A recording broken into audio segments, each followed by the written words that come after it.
Test check 1 2. Check check check.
Just let the last few people wander in and then we'll kick off the morning session.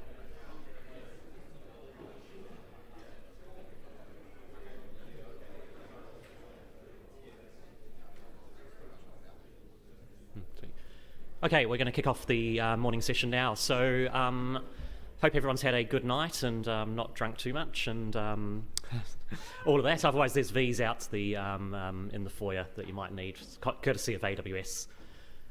So first of all today, we're starting off with our IX session. And to kick that off, we've got Aaron from NZIX. Aaron's one of the main technical people from NZIX to give a bit of a technical update. So welcome, Aaron.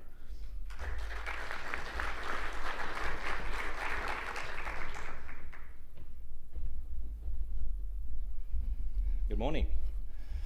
Hope everyone's not too dusty and soggy from last night.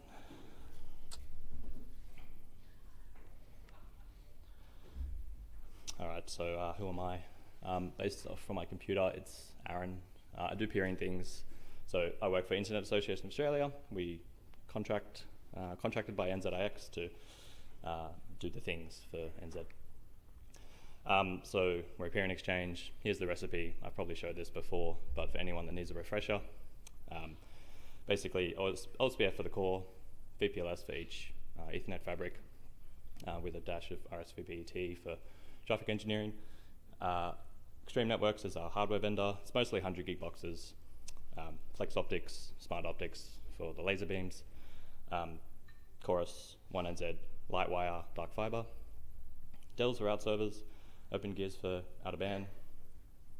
We do static MAC filtering and some sane ingress policies to stop some nuisances. A few portals, self-explanatory, do orders through portals.ix.nz and a few other things.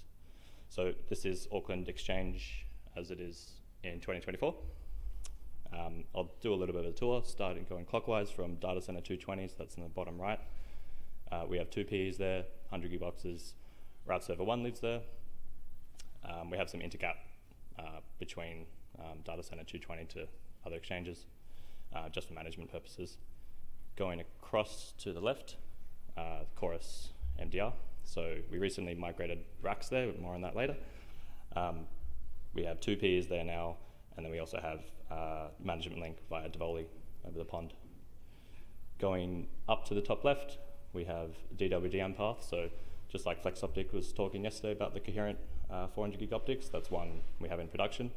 We use, it's amplified, so that's a 35 kilometer distance, two cores of fiber, 400 gig.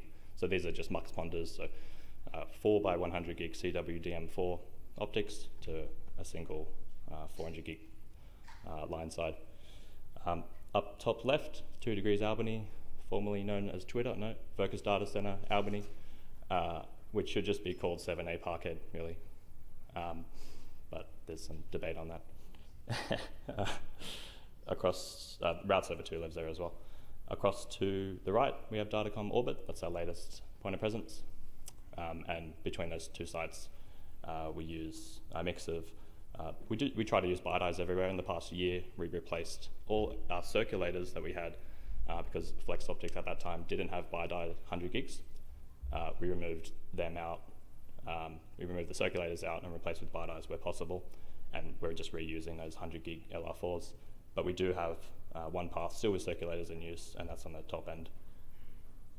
So Datacom Orbit, newest site, Datacom more red tape than 3M Factory, and from there we have DWDM down back to Data Center 220. So that's on that goes over the Harbour Bridge. It's 400 gig again. Same mux ponder situation. There's no amplification on this path, just 18 kilometer run. You'll see at the bottom a Datavolt Grafton, which is kind of out of the ring. So we have just 2 single cores to Datavolt, 100 gig on each path. And on the side, you'll see Chorus. They connect in. So that's the Chorus Edge Connect product. So it's kind of like a virtual point of presence, really. You can connect your Chorus NNI to the exchange directly through that, and it's a redundant sort of setup. Future plans, so all tentative, it's just rough, but next site we're looking to deploy will most likely be NextDC AK1. assuming their build goes well and it's delivered on time, and then potentially the CDC site, so Hobsonville and Silverdale.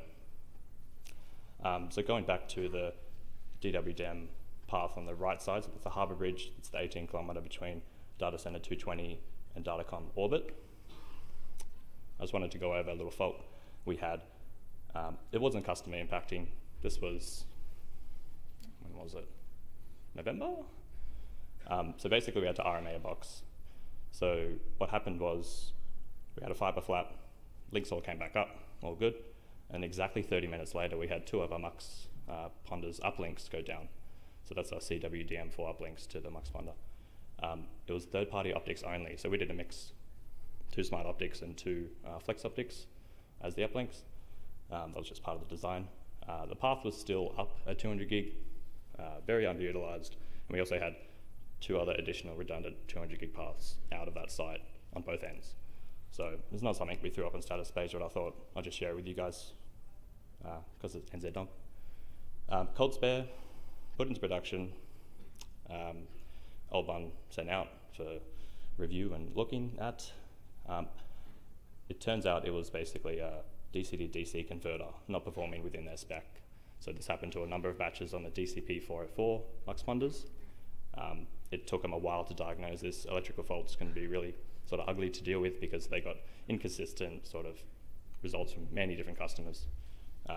But they did a lot of testing and they've been doing a replacement program for all the impacted serial numbers. So thanks to Smart Optics for getting that supported and getting that resolved, so that was good.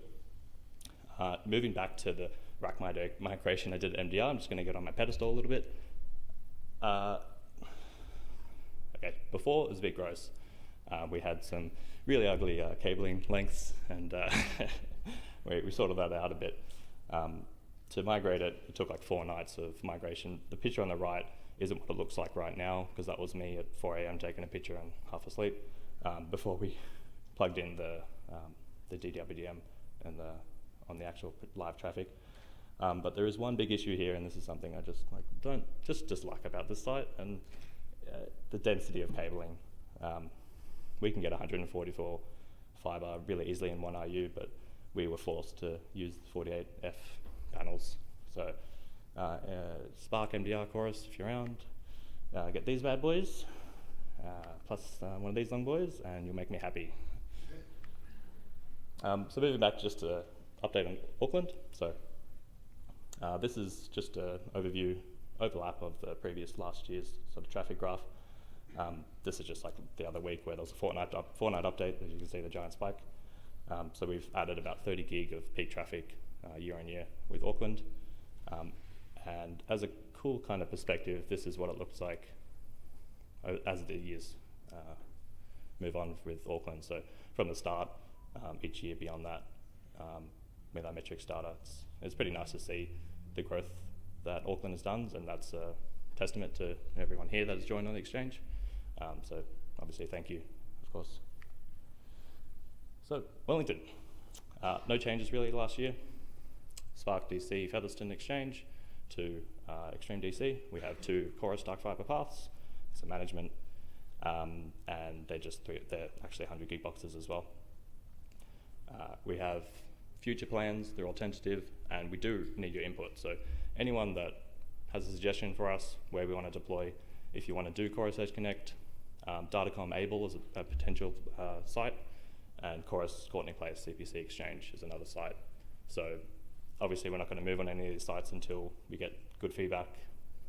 We maintain like a product side register, so anything that you say to us goes to that, and then we bring that to the committee and the board to say, hey, this guy said this other guy said this, what do you think? Can we deploy here and see how it works? And then there'll be surveys and things like that to confirm that there is really interest there. So Wellington, there hasn't been much growth in terms of port growth in the past year. There's been a little bit of spike in traffic and things. This was that same period where there was a fortnight update, of course. So year over year, not huge amounts of traffic increase. Just slow growth, build it and people will come. I think Veta is joining Wellington. Where is he? Somewhere? Yeah, thumbs up, love it. Christchurch. So same deal. not much changes past year, just a two pop site, Christchurch Central Exchange, and the computer concept DC CCL. So same thing with the future plans. We do need your input. Anyone that has any suggestions for new sites you're going to build to here, or want us to build to, let us know. So the Core Section Connect is always up there, as well as Datacom Cluster. So traffic graph with Christchurch. So last year, peaks of 20 gig. This year, peaks of 36 gig. We actually had no port changes in this past year, no port growth. But it is good to see that people are shifting some prefixes and getting more traffic out of that, and that will obviously bring down traffic on Auckland Exchange. So, but really, like, how much traffic until stuff breaks? Okay, let's just like question that. Auckland, we have 800 gig into each side, so it's 400 gig redundant. Wellington, 200 gig in each side, 100 gig redundant. Christchurch, what's redundancy? Who knows? And since our industry really loves acronyms, thought I'd come up with something stupid. New RFP, a request for packets. So I've just mapped out the sort of mean per direction traffic utilization of the last 90 days, as well as the max per direction. 220 to MDR, that's kind of getting hot. We actually hit 51% for the first time ever. So I'm only requesting like 50 gig of traffic on that, would be good. And the other sides, MDR to 2 degrees, that's the west path, DWDM, 144 gig would be great.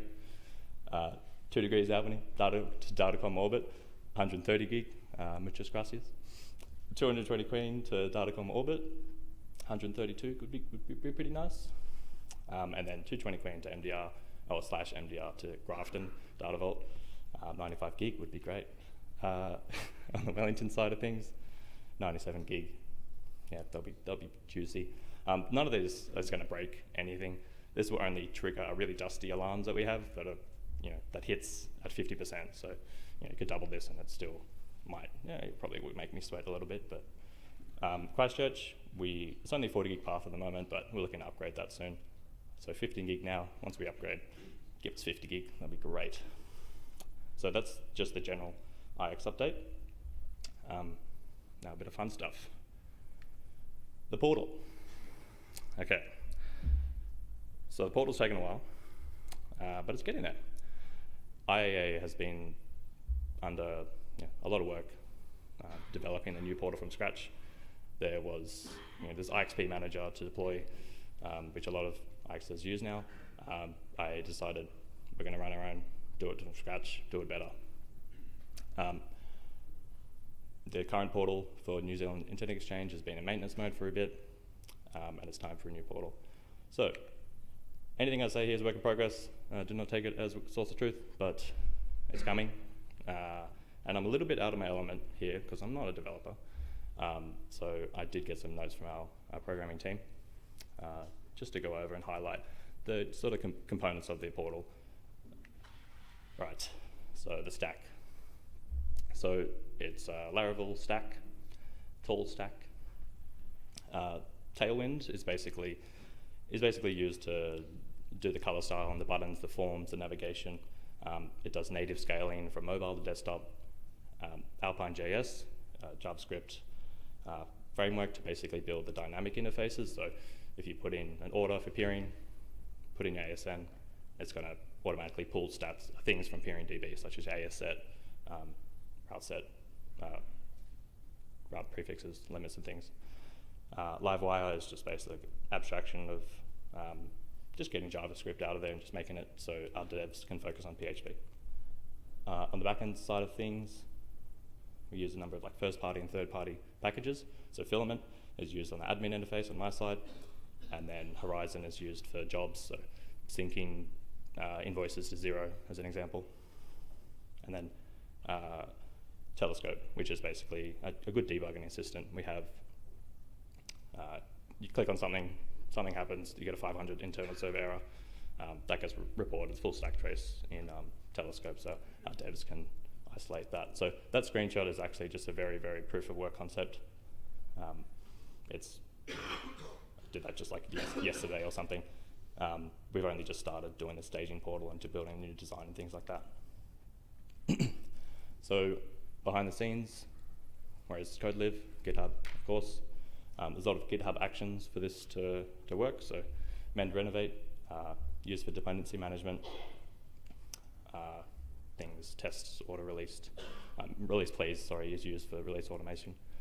So automatic versioning, nice change logs, and there's a screenshot of that and the robot doing a new release, and then Heroku build packs for running the test containers. So where does this all live?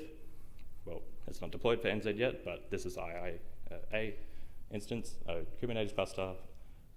It's built into 3 containers, so the scheduler, which basically schedules things, the worker node, which does asynchronous tasks, emails, automatic payments, and then the web instance. So we could scale that, but there's no need for us to scale. DB and storage, Postgres, Redis, MinIO. So I don't want to just read everything on that thing, but these are the day one features at the moment. A lot of just general improvements over the current portal, a lot of just niceties, a bit more details and things. You can edit things a bit better. You won't have to call us for things. General improvements, 2-factor authentication, multi-account management, and just general sort of, basically anyone who's dealt with IA portal in Australia will get sort of similar things here. And one more thing, network automation. Okay, so I'm sure a lot of people here have had the same situation where your microtik blows up, you're in a data center, you've replaced it, and your peering is still down because we filter on MAC addresses. We're automating that. That's the requirement by NZ before we deploy it, and that's our goal. So basically, what will you be able to do? MAC changes, VLAN changes, convert your port to LACP, add ports to a bundle. You can migrate your ports between own ports, ASA changes, route limit changes, everything we can auto pull, we will. There's a change request log, which is very nice to have, of the previous things that happened on that service and things like that. And when is it coming? Q3 2024 is the estimation I've been given. I think it could come earlier, but there is a number of tasks to do, and to do properly. A lot of testing to do, and then more testing, and then more testing. The future side of things, so billing automation, we wanted that to come in first, but really the complexity to migrate the current portal to new portal with billing automation as well, the complexity increases significantly. So to just kind of relax our dev team a bit, that's going to come after the fact, as well as interface stats, so status light, area congestion counters, and the flow metrics. So we currently have SLO sort of in beta at the current portal. That's going to go in the bin. Needs to do a new interface, so you can see flows, traffic between ASNs, and a few other things that we won't really announce yet. Okay, so where's it going to live? Currently, everything that NZ has is hosted on IAA's stack in Sydney and Perth, but NZ is getting to a point where they can stand on their 2 feet, so they're going to have a compute stack. This has only been talked about recently, and we've just been evaluating the options. So really, it's a decision between on-prem versus the cloud, and we have a video to really consider all scenarios in this. If you want to hit play on that. Oh, no audio, but it's a different language.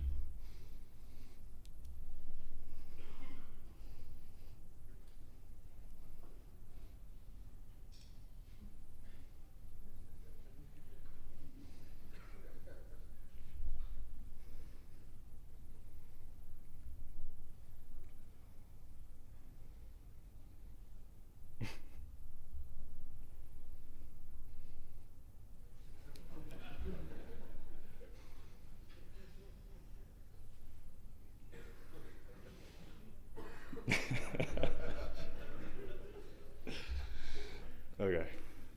I don't know, just the reaction of the guy nodding, just being like, yes, this is logical.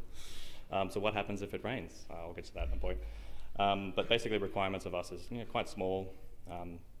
We've estimated to do highly available sort of setup from an on-prem, basically 25 vCPU, 90 gig of RAM, terabyte of storage. the breakdown of that is a bunch of K8s workers, a bunch of VMs, and then there's the breakdown of what would be in Kubernetes. I only got 10 minutes, so I'm going to skim through this a bit fast. So the options right now, on-prem versus cloud. On-prem side of things, just a bunch of Dell boxes, Proxmox, F-Cluster, easy. It's more of a CapEx situation, so on the NZ side of you, a bit reluctant to spend CapEx right now. OpEx seems a bit nicer. And then on the cloud side of things, do we go local cloud, like support a local business within NZ, or do we go to hyperscaler? And it's pretty clear what the answer is going to be that, and local first. Backup side of things, we have a few different options here. We can't really do cloud to on-prem because egress fees, but can depend on the cloud provider.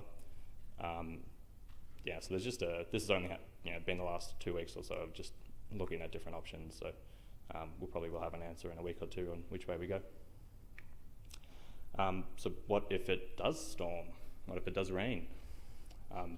If it storms, a broadcast storm, so let's assume Auckland's dead, Auckland AX. Christchurch is dead, Wellington's dead, whoever caused it is dead. The situation in that scenario is basically we have dedicated transit, we have our own ASN, like a spare ASN, how nice is that? Spare 24 that we're not going to really use for exchange at the moment. They'll be delivered to a separate dedicated switch stack that goes directly to the cluster.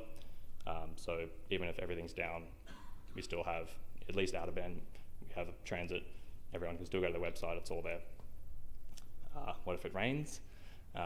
Wait for cloud provider to fix their shit, basically. But regardless of either of these options that we go, we're always reachable. Phone system is hosted PBX by Maxitel.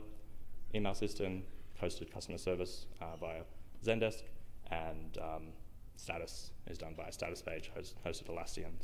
And then of course Slack. So, we're always going to be reachable in times of, if this happens. And that's pretty much it. So as a running joke, I always go back to Spark about them joining. So they requested a port in Auckland Exchange. Yay! This was 8 months ago. Oh shit. They did the MSA dance, and I paid our lawyers to go do the thing, and then it was all good. They agreed in principle. They did not sign the thing. So hasn't been signed yet, I believe, but seems like they're willing to do it. I know some background here now. I had a little bit of a chat with the GNS science people about why Spark wanted to join. I don't know the full context of the technical reason, but I believe they wanted just to keep the hazard data for earthquakes local in New Zealand, instead of going across the pond to New South Wales Exchange to get to Spark to send stuff back. So I believe that was the reason why they wanted to do this, and then they cancelled it. There's a hand up here. That's not the reason. Okay, thank you, because I wasn't sure, so we'll talk later. So yeah, I really hope they sign up, even if they don't get any ports, just so they're inevitable ports. And last thing is, anyone here have an ARP joke? Thanks. Any questions?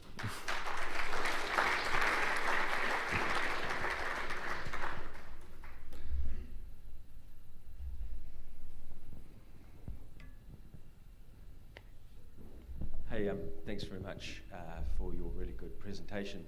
I'm hoping to see a notification of the changes that you're doing for your network. Probably some retro ones would be useful too, so that we could just get a grip. Will do. Cheers. Actually,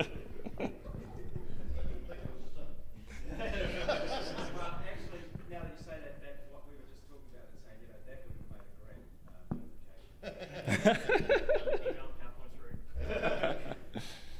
notification. Yeah, so moving on. Oh, any more questions? No? Cool. So Dave is going to do some secretary committee stuff. Thanks.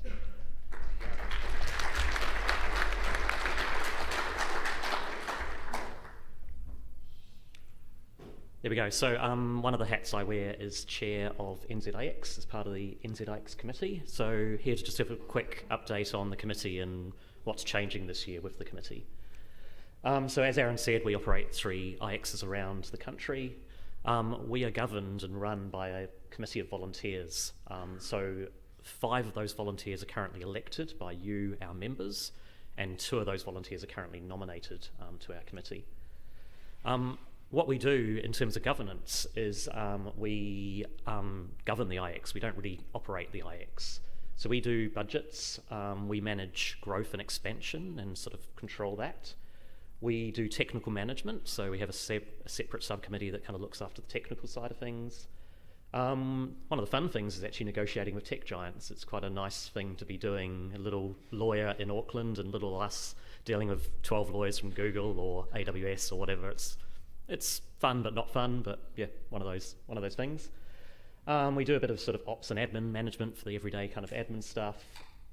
We have some key officer positions that take a bit more work, so chair, treasurer and secretary. And we have various subcommittees looking after different things as well. What we don't do, because there's a few misconceptions about what we do, is we don't configure switches, we don't configure route servers. That's all left to Aaron or automation. We don't take calls, and we don't deal with tickets unless something goes very badly, sort of in the IA land. Now, who we are right now is all of these people here. So myself, Chris and Simon are from New Zealand and on the committee. We've got Jocelyn from AWS. We've got Matt and Nathan nominated from IAA. And we've got Tom Pasika he's both Australia and from the US now. We had a strategy day. We do one of these each year, and we had our last one at NZNOG last year. And during the strategy day, we started talking about succession and plans for the future. Now, the big problem we've got is myself and Chris have been around for 8 years now. This is our 8th year. We want to move on at some point. It's probably not going to be this year, but we need to kind of plan to move on, so we can't sort of give up our whole life for this. Now, when we look at the makeup of the current committee and where our succession might come from, there's certain key roles like a chair and a treasurer, which we really need Kiwis to do due to bank accounts and sort of good accent and all of that. But we only have like one other Kiwi on our committee. Everyone else is Australian and possibly nominated from IA, which comes with conflicts and everything like that. So we talked about this, and I think really to make the future better for the IX, we kind of need a few more Kiwis on our committee. So right now, as we touched upon before, we've got 5 elected seats. They're for a 4-year term, and 2 nominated seats from IAA. What we're proposing to do this year is change that. So from this year, if our society rules change at our AGM, which is in August, we will be changing, so we have 6 elected seats to our society. There'll be 4-year terms, 2 years apart for the elections, 3 each time, and we'll have 1 appointed seat from IAA. Now, as a bit of background behind this, when the Western Internet Association, or IX, founded us back in 2016, they loaned us money, loaned us kit, and they had a significant investment in New Zealand that they wanted to protect. So them having 2 committee members was very sensible to actually protect that. Nowadays, because we outsource tech to IAA, it's still useful to have committee members from them on our committee, but we don't need as many. So they're happy to drop down to 1. We're very happy to drop them down to 1. It should work well. Now, what that means for this year is this is an election year for NZIX. We are going to have 3 seats up for election. Tom from Cloudflare has already indicated he won't be restanding for election this year, so there'll be at least 1 sort of empty seat. And also, due to the IAA seat, we're going to have to nominate, as per our current society rules, an extra person onto our committee. So we haven't completely decided what we're going to do there, but we could take a runner-up in the election. We could take someone that ran for the election that wasn't successful, that we think was really useful and has good skills. But equally so, we could take someone with sort of accounting or governance skills or some sort of skill set that we're actually lacking in terms of running the IX, and just appoint that person to our committee. They would then be appointed for 2 years, and they'd have to get re-elected in 2 years' time, but it gets them on the committee in the first place. So this year is a really great time to run for our committee. If you did run, you'd be looking at a minimum of 4 hours per month. That's to attend a meeting every month and a bit of follow-up work. If you take on extra roles, such as subcommittees or an officership, you'd expect that to expand, but probably only to 10 or 15 hours max per month. So yeah, if you're interested, by all means sort of come to our booth, come find myself, Aaron, Tanzia, Chris, Jocelyn, anyone like that. Or just run for a seat, just nominate yourself, come, I think it's June or so this year. Yep, Tans is nodding, and just run. Now, the other big thing for us this year, I won't sort of spend too much time on this one, we've got 2 minutes left, is we've got a brand new Societies Act. So until now, New Zealand had an ancient Societies Act from, I think it was the 1920s, and it didn't have a whole lot, sorry? 1908, well, 100 years old, yep. So the Act doesn't require us to do much. Because we've been regularly audited, we've done a lot of extra stuff that the Act doesn't require us to do. And so due to that, we don't actually have to make many changes under the new Act to be kind of compliant. We're doing kind of everything we need to do. The big change we have to do is immediately after our AGM, or during our AGM, we have to get all our members to approve that we're going to re-register the society under the new Act. And then immediately following the AGM, we'll re-register our society under the new Act, and that will have our new committee makeup and everything like that. So really, that's our plans for this year. So we've got it's a great year to run for the committee if you're interested. We'd love to have you on board. We want more Kiwis. We've got a few other minor changes happening. That's about me. Any questions from the room or anyone?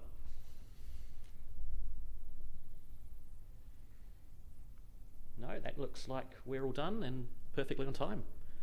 So our next speaker will be Gavin from Megaport to talk to you about similar stuff. Thank you.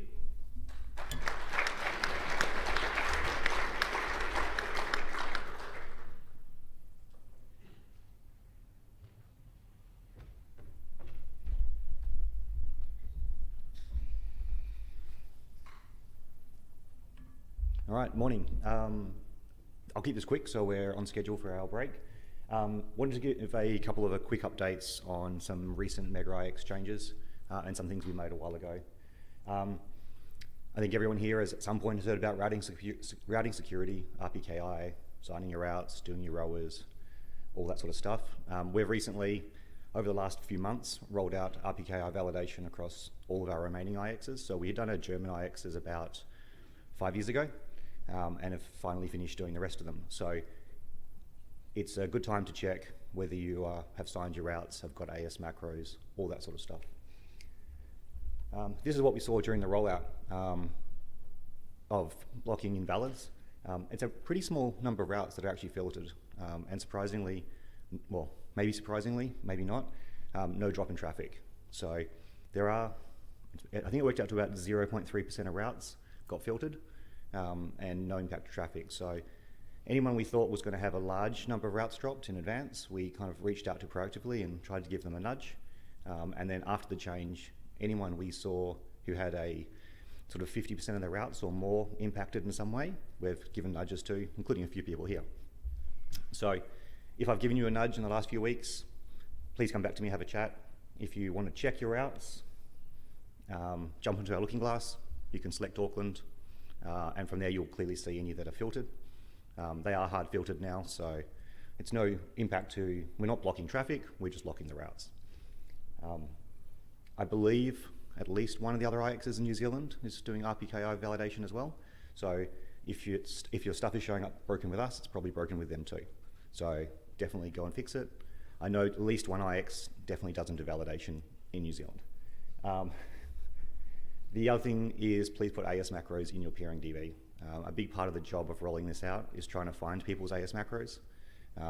If it's not in peering DB, you have to hunt around, call people, try and guess the correct AS macro. So once you're in peering DB, while you're there, why don't you clean up everything else too? Real guilty of having stale records. A couple of non-RPKI things. We have made some recent improvements in our service notification system. Previously there was an edge case where if you signed up for a service and we'd already scheduled the maintenance, you wouldn't know the maintenance is coming.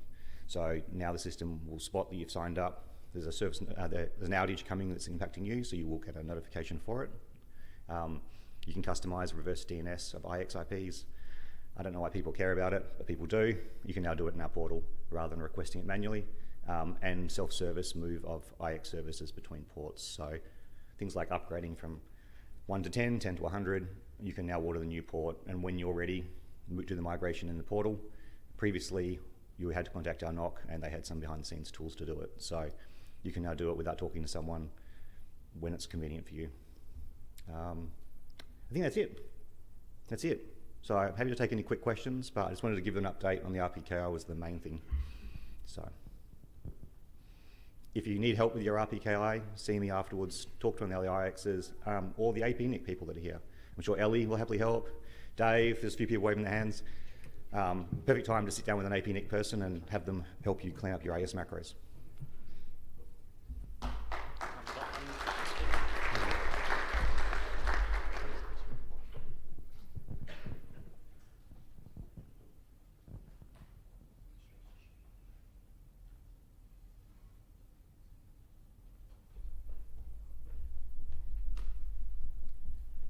Okay, thank you, Gavin. So next up, we've got Shane Alcock, a very familiar face from NZNOGs, and Shane is here talking about OpenLI, and Shane is from Searchlight. Welcome, Shane.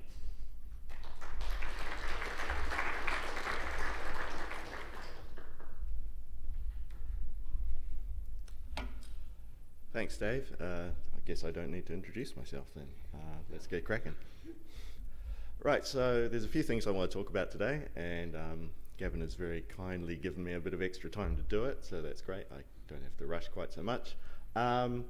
So yeah, we'll cover these topics as we go, but before I get into that, I'm aware of the fact that usually I kind of just jump into these talks and assume that everyone knows what OpenLI is, but it's been a few years and maybe we've cycled a few people in and out, so I'll give you a quick rundown of what that's all about. So the key problem that we're trying to solve here is the problem of lawful interception. And if you don't know what lawful interception is, then you're probably in the wrong room right now. It's the legally sanctioned official access to a person's private communications, right? This is a power granted to law enforcement agencies, typically to investigate very serious crimes or other potential security matters, right? So in general, network operators will end up having a legal obligation to be capable of providing or performing lawful interception on demand within a reasonable time frame, i.e. you don't have, if you receive a warrant requesting an interception, you don't then go and implement lawful interception in your network, you have it there in advance, and then you deliver those intercepted communications to the LEAs in real time or as near real time as possible, usually. So now moving specifically to New Zealand, the legal requirements for lawful interception are covered by the TICS Act. It is a nice breezy little bit of reading, but the key points are that you have full interception capabilities must be implemented in your network if you have at least 4,000 customers. You must deliver the LI in what is called quote unquote a usable format and in real time if that's reasonably achievable. Now for us, the usable format is the ETSI standards, right? Unless otherwise agreed with the receiving agency, which means they tell you that they want something else. It doesn't really work the other way. And so that brings us to OpenLI, which is an open source implementation of these ETSI LI standards that you could use to meet your lawful intercept obligations, right? And if you were required to do so by someone, you could also write those intercepts to PCAP files for whatever reason. So it was developed here in New Zealand. It was a collaboration between various members of NZNOG and the research group WAND at University of Waikato, of which myself was a member and Richard was the project manager for that. So we first did our release in around 2018, late 2018, early 2019, and that was sort of maintained and managed through the university for quite some time, but over the past year we've migrated over to becoming part of Searchlight. The neat thing about OpenLI is that the ETSI standards are an international standard. They come out of Europe and they're very widely used throughout the world. So we are gradually picking up inquiries and interest from operators around the world wanting to use OpenLI in their jurisdictions. So it's great.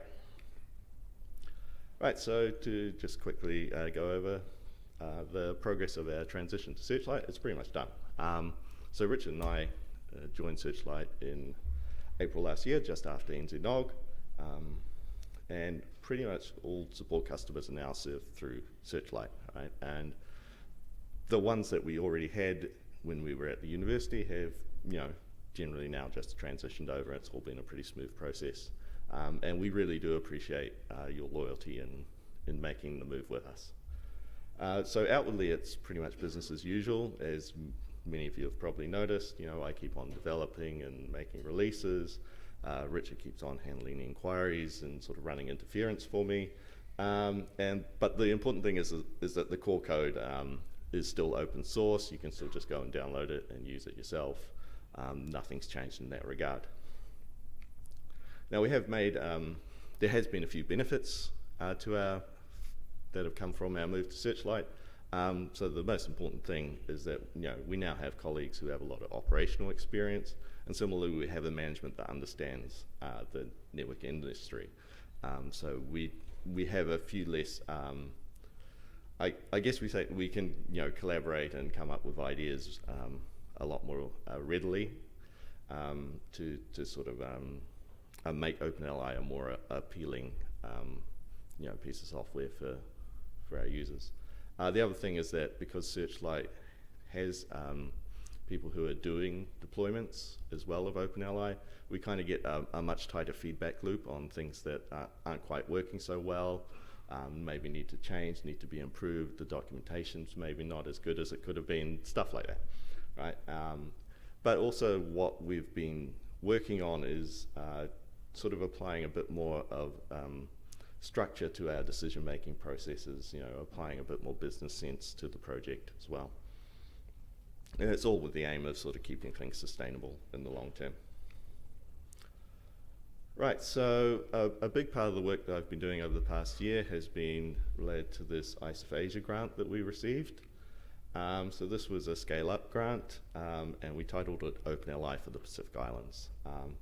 Now this was awarded to the University of Waikato, just in the months leading up to our departure, but the university was quite happy to carry on the project, and it sort of just simply got subcontracted back to us through Searchlight.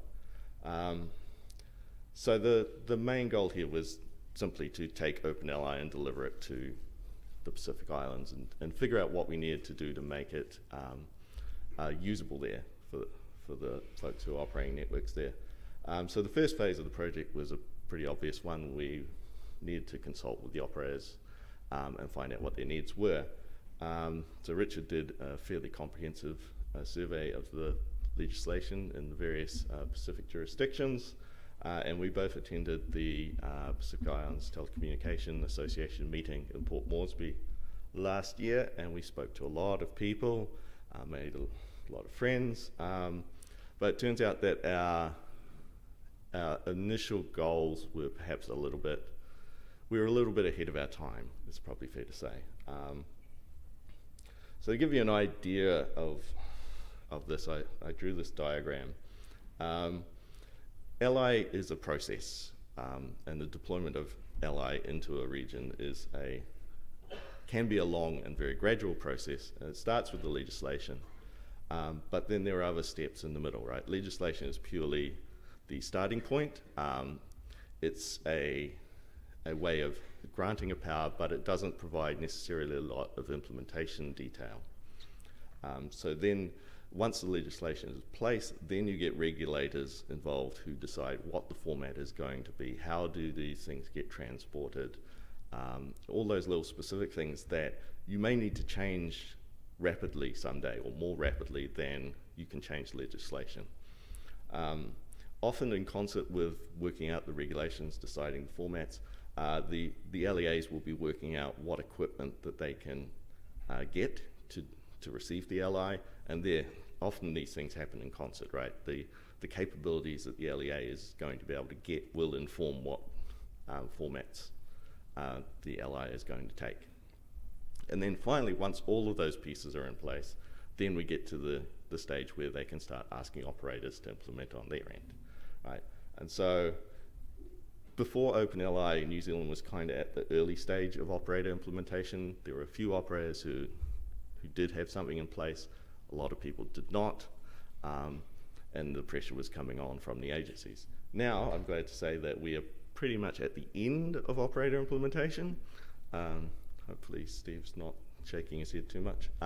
But we are getting to that point, right? That OpenLI has allowed us to sort of move towards the end of that phase. The Pacific is here, right? And they're quite a way away from the operator implementation stage. So most countries have legislation or are in the process of reviewing legislation, right? But there is a bit of a bottleneck in terms of actually getting started on that regulation side, right? They are still working out what they want to do, how they want to do it, how much they want to spend on it, I'm guessing, all of that stuff, and it gets caught up in a lot of government bureaucracy. So we took a step back and thought, well, what can we do about this? And the answer is not much directly, right? This isn't a process we can accelerate ourselves.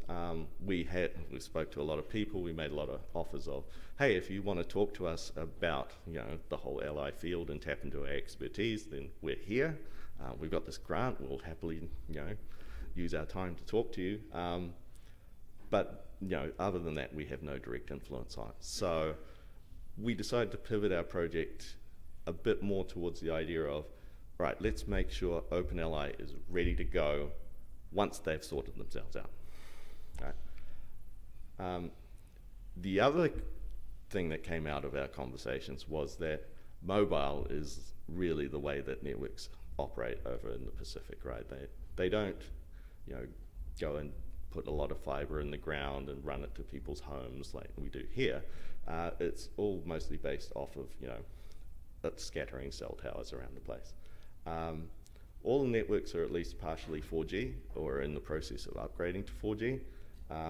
Quite a few still have 2G, 3G in use.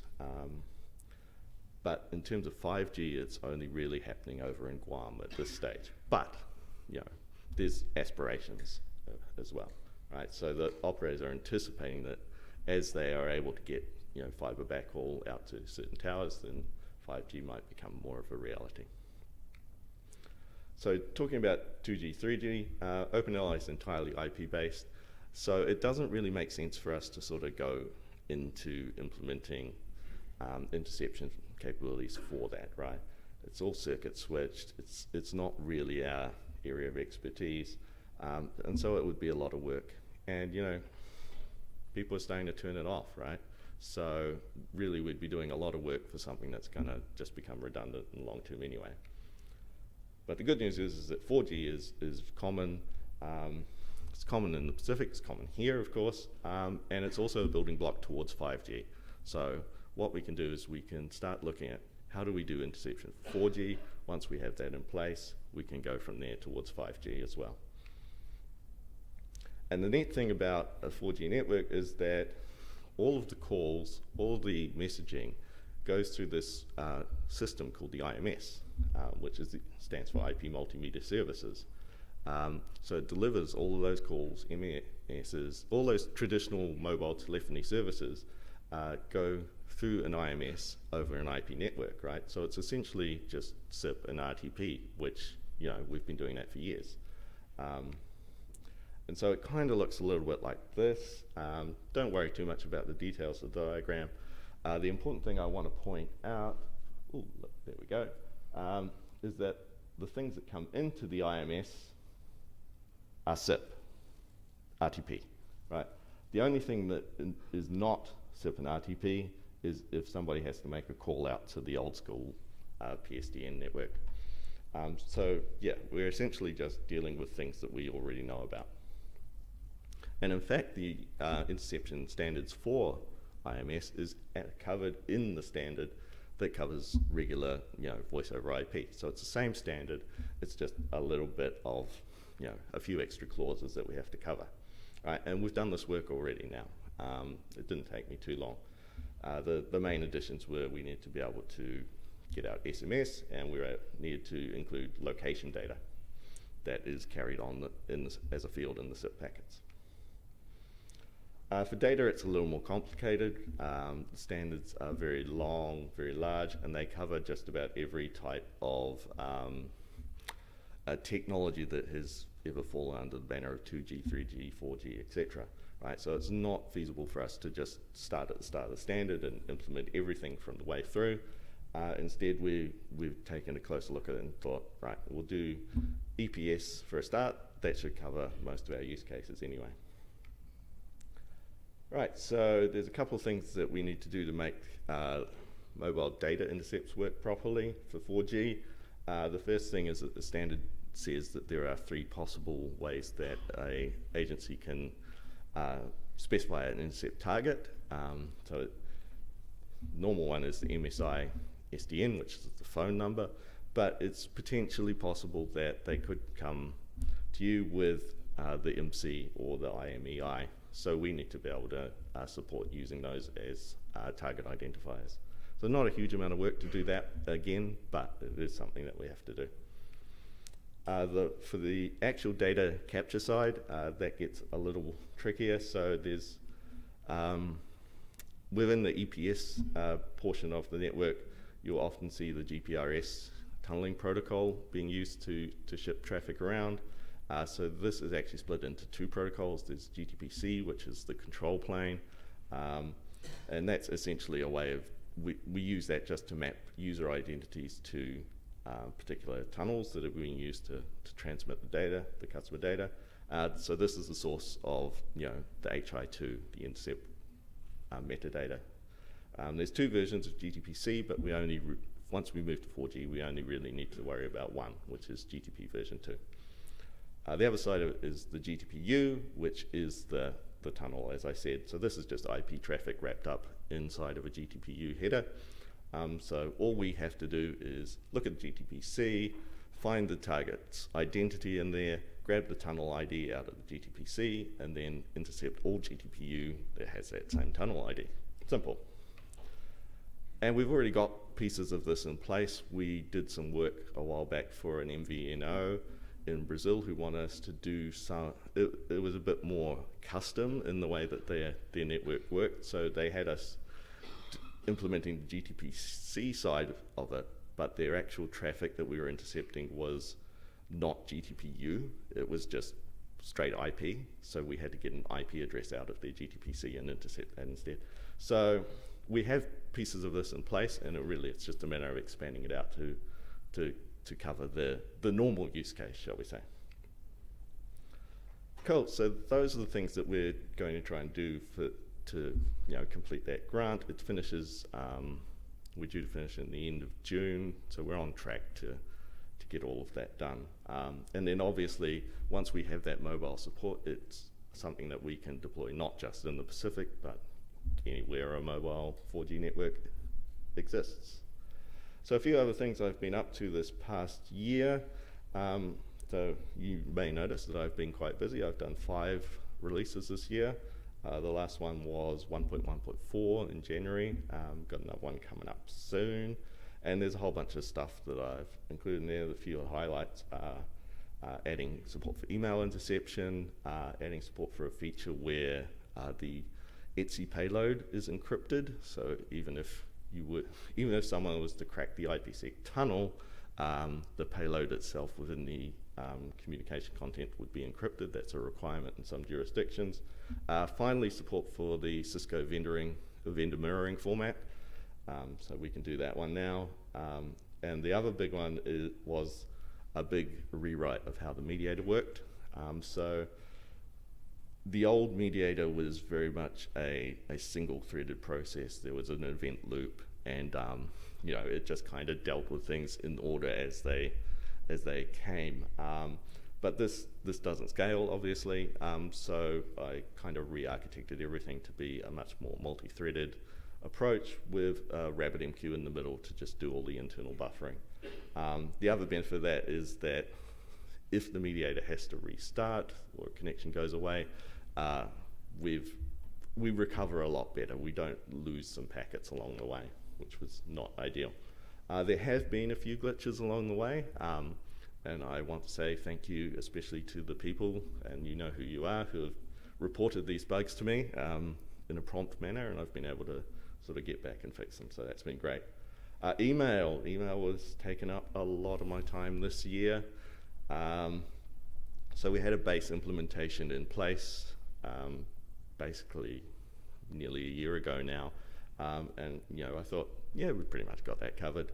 But there have been a few issues, and the main reason that email is difficult is that, well, it's a very old set of protocols that we have since gone and bolted on a whole bunch of extra crap onto. Because it turns out that they didn't really understand, or they didn't really give a lot of consideration to certain elements of security and so on back then. So there's extensions to add authentication methods. There was that we want to compress things because we need to save bandwidth, encryption, and then also you get all the different MTAs who want to add their own little specific behaviors on top of that. The issue here is that the ETSI standards don't really consider any of that. They just kind of look at the RFC version of email and say, here's what you need to do. And then as soon as one of these other cases comes up, it's up to you, figure it out. And the other issue we had was kind of our fault in that we maybe didn't quite get a full picture of the requirements at the start of the project. So the people that we're working with, we didn't necessarily ask all the right questions about what features that they were running on their servers. And a lot of that comes down to the fact that I don't run a mail service, so I don't know what questions to ask in that case. Certainly do now. So I just want to walk through very quickly one of the interesting little problems that we had. So I'm sure all of you are familiar with the capability in various email providers to set up an automatic forward, right? So you say, right, if an email comes into my mailbox, I would like you to automatically forward that to some other mailbox, right? And I don't ever have to look at it or touch it in the original inbox, right? And this is something that the user can do, and they don't need to do anything active after that, right? It's just all automatic. But if you're not careful, it can break the interception process. I'll show you why. Right, so we have a very bad man. He's over there on the right. He's Mr. Evil at example.org. And he's drawn the attention of the authorities, all right, and they've issued a warrant to his email provider at example.org, and they say, we would like to see all of his email exchanges. Great, okay, so let's break it down a little bit.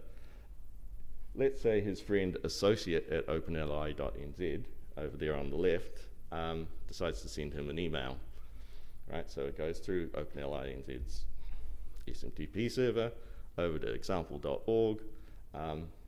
The authority, assuming we have an OpenLI interception in place, there will be an event sent to the authorities to say, hey, there's an email that's come in over SMTP for our target, and then at the same time the email is delivered to Mr. Evil's inbox on the IMAP server. Simple enough, right? This is basic email stuff, right? But what if Mr. Evil had set up an automatic forward to his other mailbox called Sneaky Alias, right? So it bounces back out to the SMTP server and then comes back in and is delivered to his second mailbox. But you'll notice here in this diagram that there is no notification going to the authorities about this forwarding.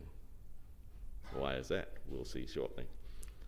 And now, of course, Mr. Evil decides to log in at his Sneaky Alias and read his email.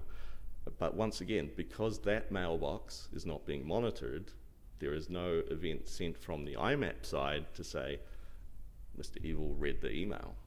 So, based on what the authority has, they cannot say that Mr. Evil has seen the email and read it, right? They just say, they know it's been delivered, but plausible deniability comes into play here.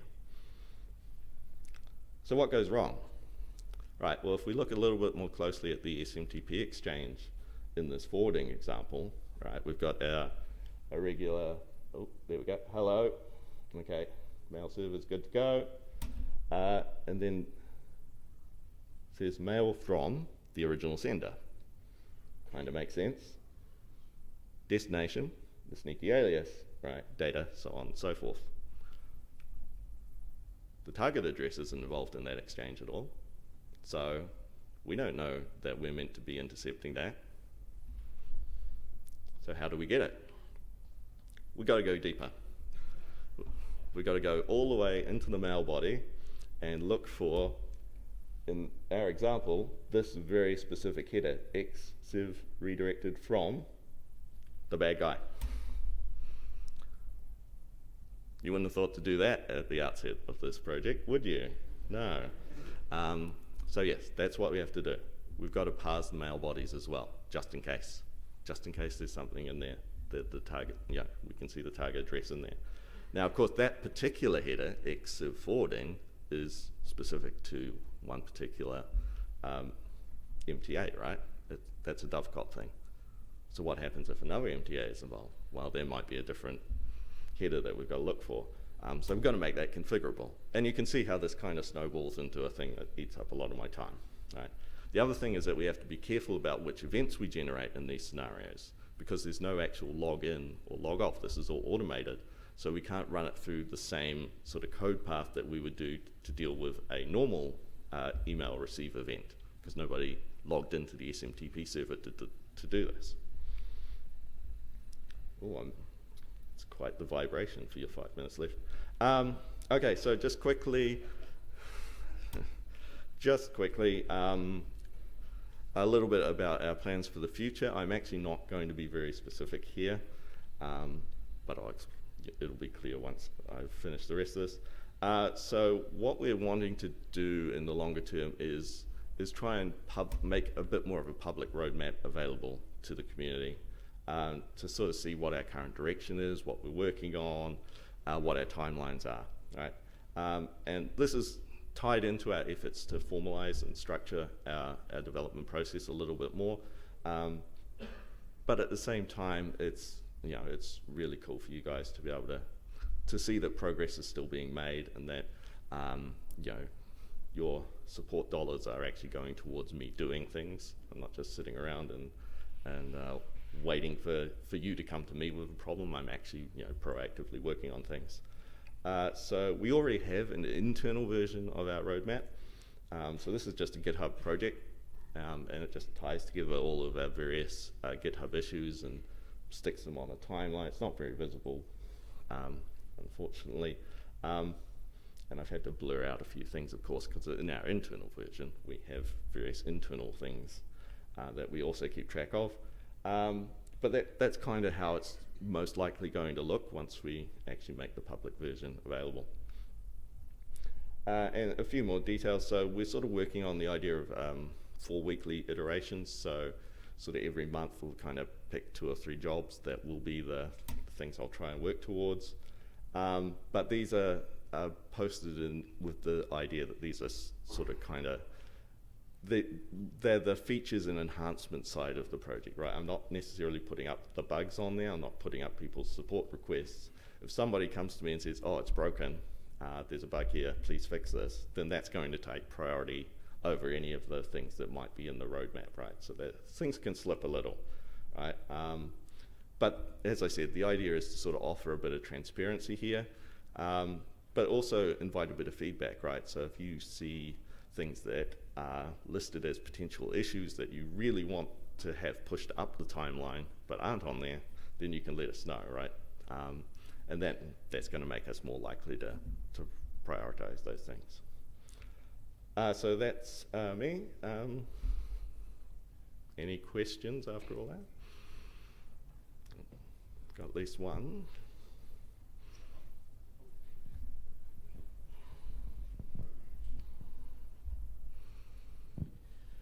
With encryption on the rise, how is that impacting the work you're doing and the requests that you're getting? So at the moment, it doesn't impact us directly because there is still the legal obligation, and there's still something the agencies want. That may change, but that's not up to me. I just do what the operators need us to do, and they do what they are told to do.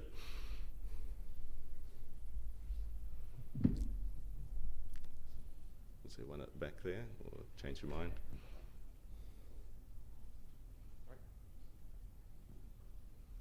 I thought that there was a hand kind of half going up. Go on. We've got time.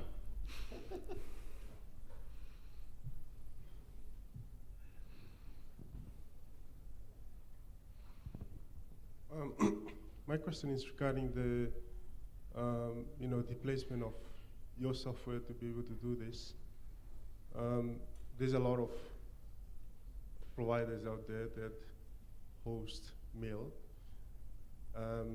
With the legal stuff, are you guys able to bypass even if it is let's say a cloud provider somewhere in China or Russia? Yes, so for starters, there are certain countries that do not conform to the ETSI standards that we implement, and you just named two of them. And the other one is, of course, the United States. So really, with this email interception, it's just something targeting operators who still happen to be providing their own mail service, and find themselves sort of under the umbrella of, right, you need to have interception capability, right, because otherwise this is where things could slip through the cracks. In terms of how they deal with, wow, that's really cranking up now because my time's up. In terms of the really large sort of providers, your Gmails and Microsofts and so on, I mean, they're probably not going to be using OpenLI for that. I would hope they're not using OpenLI for that. And if they are, could they please pay us a lot of money for it? So that's kind of sort of out of our, playground as well. All right, cool. Let's go have a break.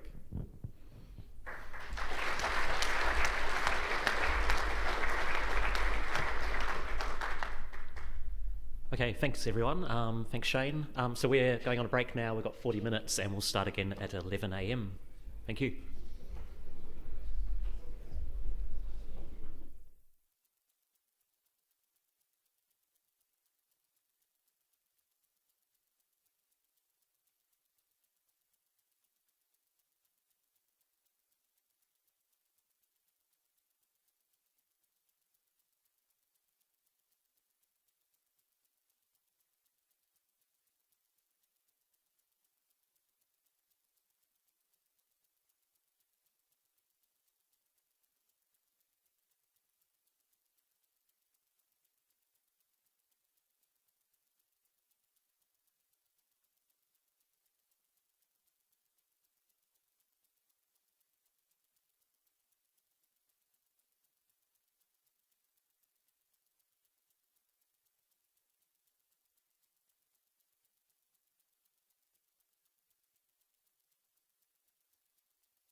Alrighty, welcome back. So next up is Ahmed from Huawei talking about next broadband technologies.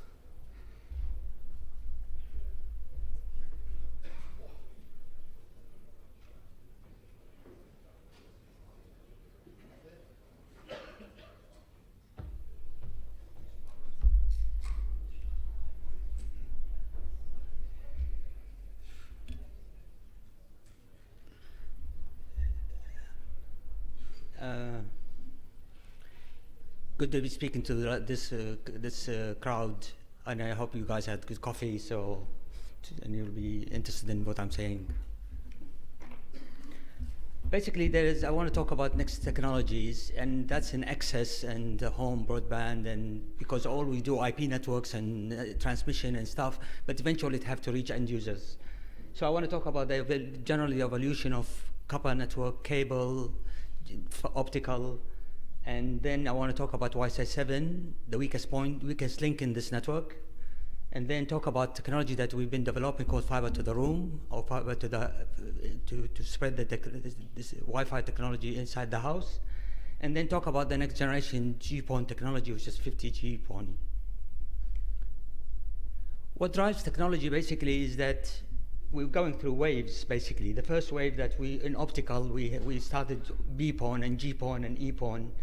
Then we introduced basically a couple of years ago, 2000 hyperfiber, 10G PON. And then we think that fiber to the room is coming next, and then followed will be the 50G PON.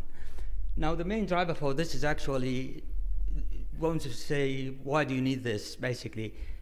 Well, probably the next step would be lots of virtual reality and basically 8K TV. That's the next bump, basically. Because we noticed a bump, basically, that went up in demand with 4K TV. We've been tracking technology, basically, over the years, basically, and you see, basically, GPON, XGS PON, 50G PON, next is N times 50G PON, 100G PON, or 200. Other technologies like cable technology, DOCSIS, started with 30 meg in DOCSIS 3, and then became in DOCSIS 3.1, we delivered gig in New Zealand. And there's DOCSIS 4, which is the Americans are pushing, but it doesn't have a further roadmap after that. In the home, in BDSL and ADSL and G-Fast and G.Fast basically followed the same thing, basically these paths, but it became not competitive anymore with fiber. In the home network, the introduction of Wi-Fi 4, Wi-Fi 5, Wi-Fi 6, and Wi-Fi 7, and probably going to be Wi-Fi 8. And there's a standard called G.Fin, which is the fiber to the room. In New Zealand, we rolled out basically in 2008 MSANs, and they used to deliver something like 1,000 lines, basically.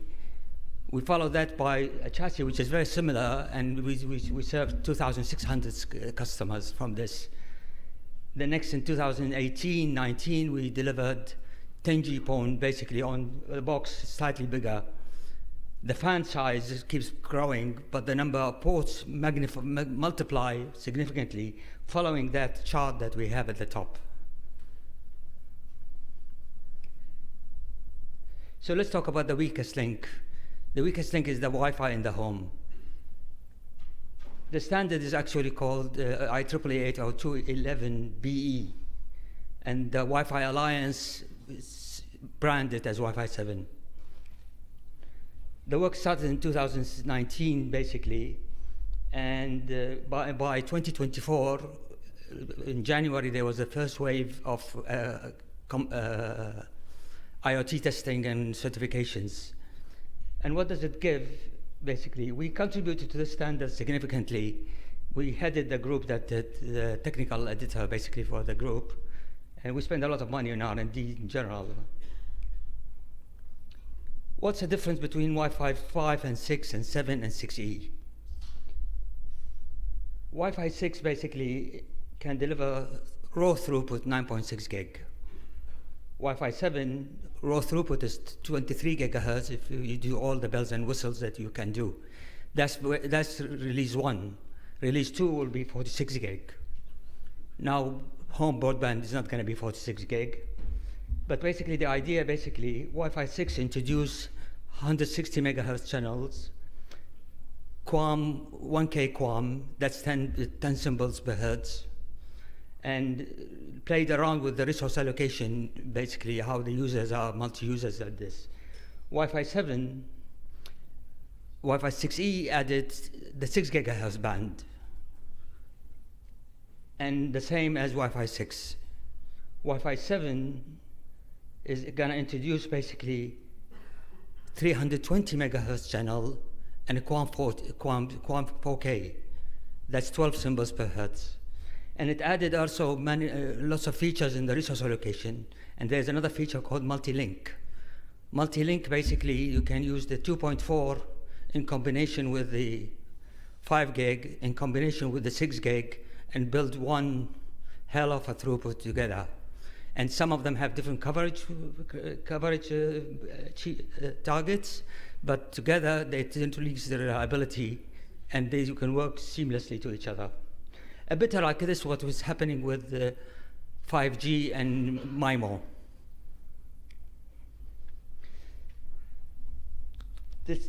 We're familiar with the lower part of the band, but the upper band basically is the 6 gigahertz. Different countries have from 5.925 to 6.25, 6.45. It's a 1.2 gigahertz band. Countries are the CCITR, ITUR, they had debate about how they allocate this bandwidth. So in most countries, basically, think that, for example, America went for the whole 1.2 gig band and said that's Wi-Fi. European countries, mobile operators wanted the whole thing for mobile, IMT. The lower part, some countries came with a compromise. Let's do the lower part for 500 meg, basically, and use it for Wi-Fi indoor. Some countries actually said maybe the indoor, we can use it for private 5G. But I think in New Zealand we settled basically on the lower 500. So we're getting 500 meg and 6 gig indoor, of which we can use 320 meg, the wider channel. You can use the wider channels than 5 gig as well. So what does these numbers actually give us in results? This is a comparison between Wi-Fi 6 and 7. I've used different color codes here, but basically, for the home users, basically band, Wi-Fi 7, 320 megahertz with 10 symbols per second, which is the lower QAM, can give us to 4.8 gig, which is you need 4 antennas, two antennas, basically because you have double the bandwidth, compared to a Wi-Fi 6 that uses 160 megahertz and 4 antennas. Now the difference in antennas is cost and the size of the box, because you need more antennas. So basically, we're going to deliver double the bandwidth for the same room, and why? Because it gets broken as it crosses the walls. And double the bandwidth basically on the smaller size. The higher throughput channels, basically, the higher modulation is going to be the enterprise solutions for Wi-Fi 7. And it will go to higher. The more antennas you add, the more channels you can combine.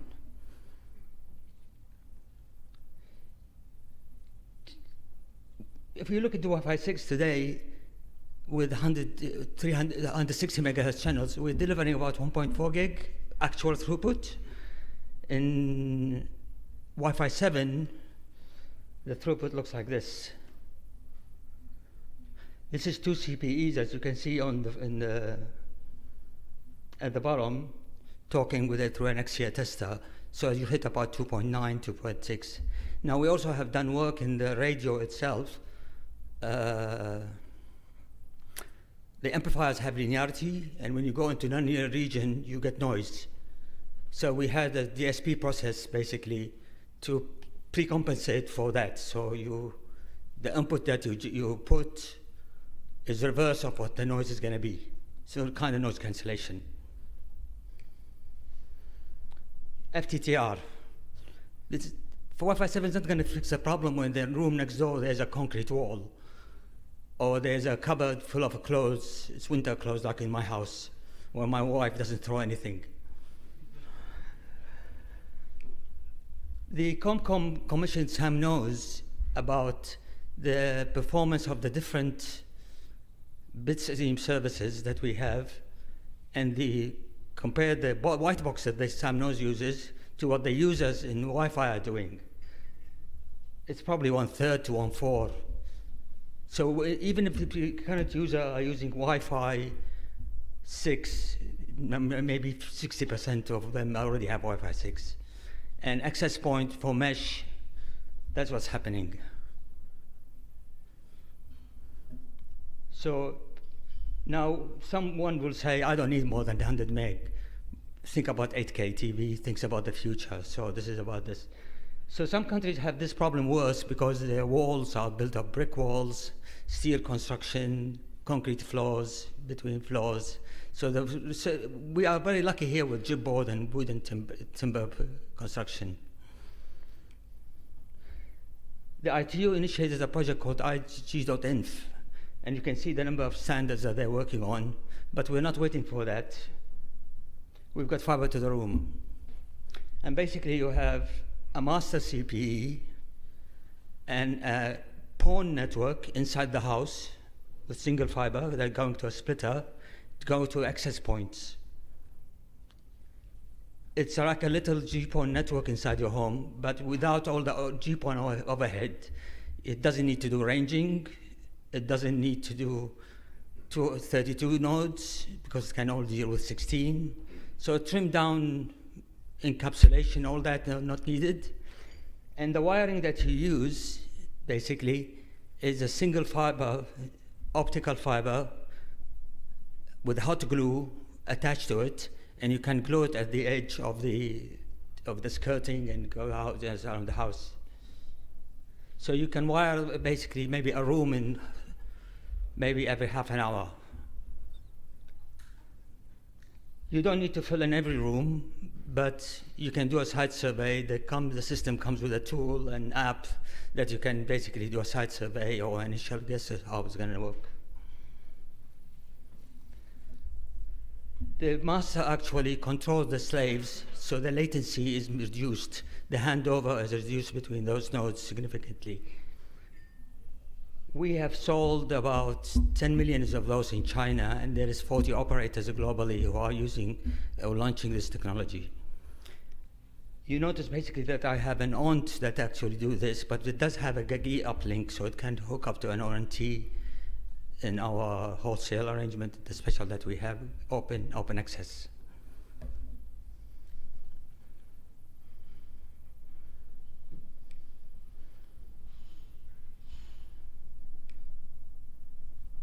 So what's the difference between this one and having a mesh?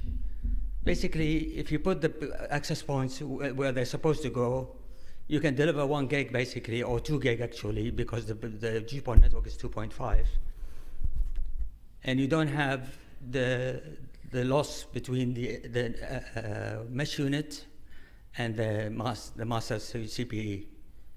So you can pretty much deliver perfect coverage if you do it right in the first place. But you have to install it, and that's why the installation using single fiber, hot glue gun and stuff makes sense.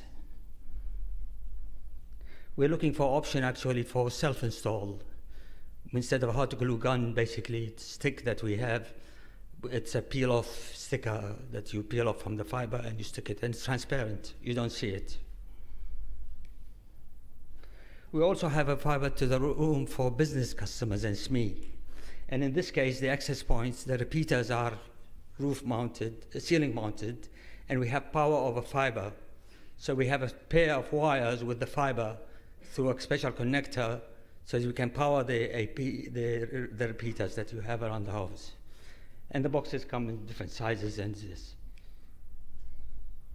This is the kind of connectors used for power over fiber, and transparent cable at the bottom, and the hot glue gun basically that actually have a roll. You attach the roller of the fiber. You can get it pre-connectorized, and you attach it basically here because the stick actually melts the glue.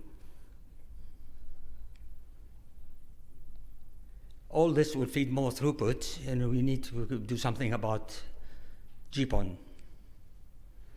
So 50 GPON basically was started in 2017, and in 2021, basically April 2021, it was agreed. There was also an amendment that happened about the first release was 50 gig by 25 uplink maximum, or 12 or 10 or 2.5. The amendment added 50 gig uplink as well. They worked on the standard to make sure that actually it will work with the current GPON network, so coexistence. And there was choices on signal levels, B class, C class, if people have seen the lasers, how powerful is the laser and what's the sensitivity. So there is N types and E types, and but the target rates basically you can see 39.7, 28, 24.5, 12.4. So there's asymmetric and symmetric basically targets. The truth is actually this thing is not about delivering 50 gig. It's about delivering 10 gigs. Because we know basically today with the GPON, 10 GPON, we're delivering about 8.5 because of the forward error correction and the overhead that we had for IP and all that stuff. Wavelengths is a rare commodity, basically, you need to find. If you look at the top chart, that's the current GPON and 10 GPON, symmetric and asymmetric and WDM PON, and all these things that exist on the same fiber on different wavelengths. They allocated the new channels, basically, between 1 to 60, 1 to 80 for upstream, and 1 to 86 for there's three options for upstream and one option for downstream, and that just to match to what different other people have used in technologies in their current GPON. In New Zealand, we can do the 1 to 86 upstream and 1 to 42 downstream. How this is done? So in order to make it cheap, basically, we need an SFP. And they said 50 gig SFP is expensive. Let's use 25. And with some DSP and processing and forward error correction, we can use a 25 gig SFP to deliver 50 gig. So it's a low cost option. DSP development is improved a lot. Reed Solomon was cutting about 1 gig basically in the 10 GPON. We're using LDPC, which is the new forward error correction method, which is the same one used in 5G signaling and used in DOCSIS 4.0. So as I said, basically all these technologies are borrowing from each other features and functions. So you have an interleaver, you have a decoder, and then you receive it and you decode and you have a DSP. The DSP is in the SFP.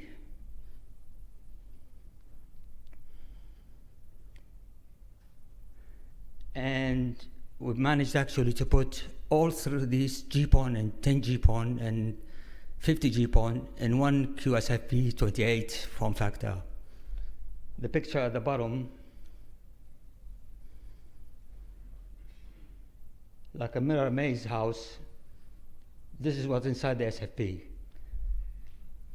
And I'm challenging anybody who's done transceiver to come up with a GPON SFP description longer than this. Because these are the all wavelengths. This is a 50 gig by 25 gig up. But you can see all the wavelengths and the power basically, all doable and tiny things with the DSP. We contribute to the standard greatly. Frank Effenberger has been in this country here. He has the study group in ITU for GPON technology and access technology in general. We've done trials with 30 operators. And I guess, what way do you need this basically? You need this when you have a place like this, like Hong Kong. They're going first. So, any questions?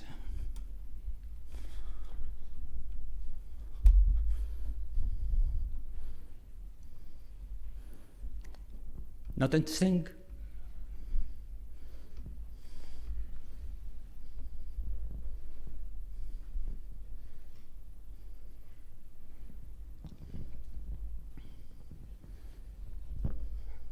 Thanks. I gave a very similar talk a few years ago at LCA. How are you getting adoption of the in-house endpoints away from UDP cabling? Because that, for the last 20 years, has been the problem. Like, how do you get endpoints connected to your in-home GPON network when there's no one putting consumer equipment out? I didn't get your question actually. So the end devices in each room, the thing that's connecting into them, like other than the supplied Wi-Fi mesh that you're presumably hanging off the end of it, what else is going to connect onto those in-home GPON 10 gig points? Optical fiber, single mode. Yes, so what is connecting to that? Because there's nothing in the market, and that's been the problem for the last 20 years in the house, in home technologies. There's no consumer equipment that ships, like there's no smart TV that comes with an optical module. There's no consumer router that I can buy from, you know, the big box store down the road. Like my laptop SFP transceiver, I have to go through hoops and hurdles to get an SFP transceiver I can use with my laptop. So what have you done to address the consumer, the market technology side of that equation that you're talking about here? The Wi-Fi network is a standard Wi-Fi 6 and Wi-Fi 7. So your laptop, your mobile phone. So the answer is just Wi-Fi, forget about it. Yes. No, actually the access point, the additional access points have GigE ports, and some of them have 2.5 GigE ports. So that's in we introduced this about 4 years ago, and we're in generation 4 now. Every year, new generation. The latest one actually have 10G PON network inside the house.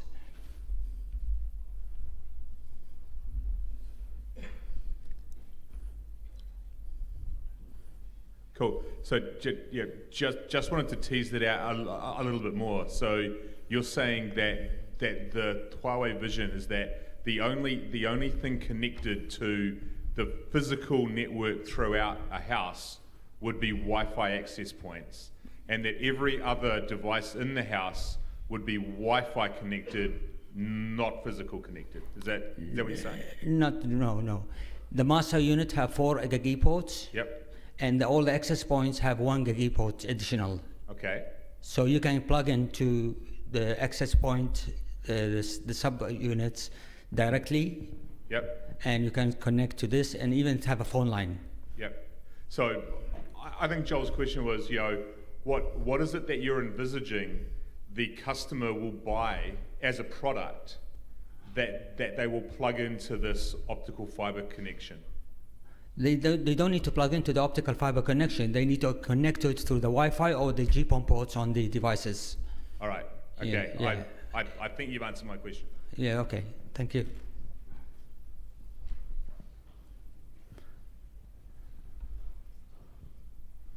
Hey Ahmed, question around the Wi-Fi 7. Did you say that's only available inside? You can't use it to do a point-to-point link from your house to the neighbor or anything?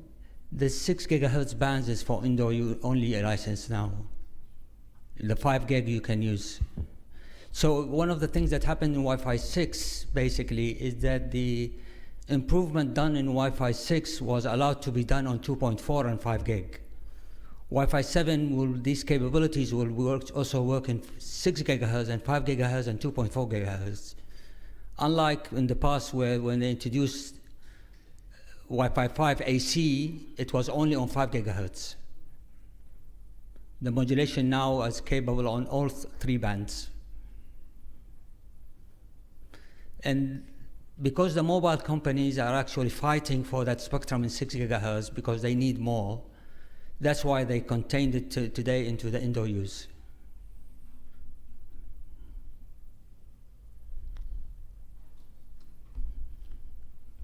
Anyone else? Very good. Oh, wait, what?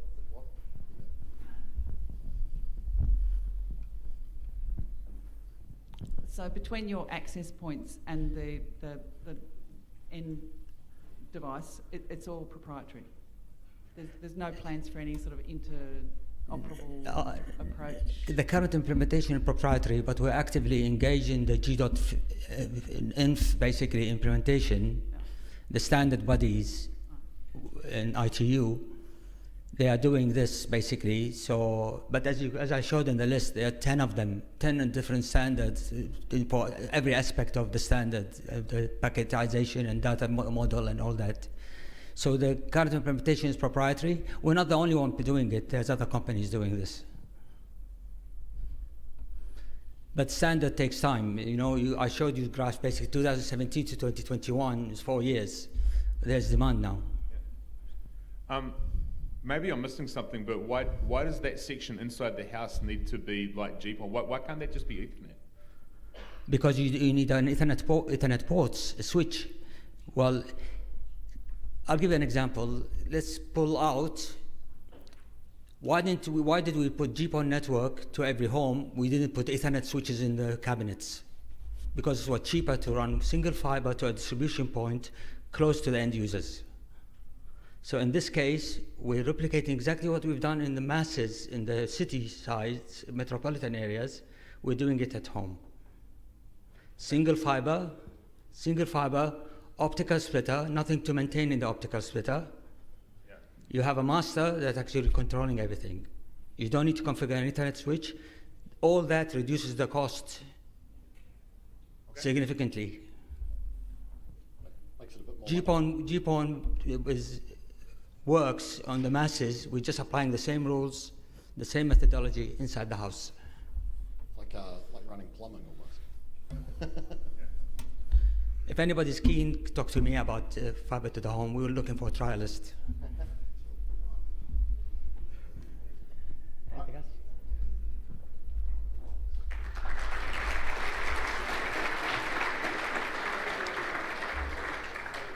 All right, thanks, Ahmed. So next up, we've got Bastian from Nokia talking about container labs.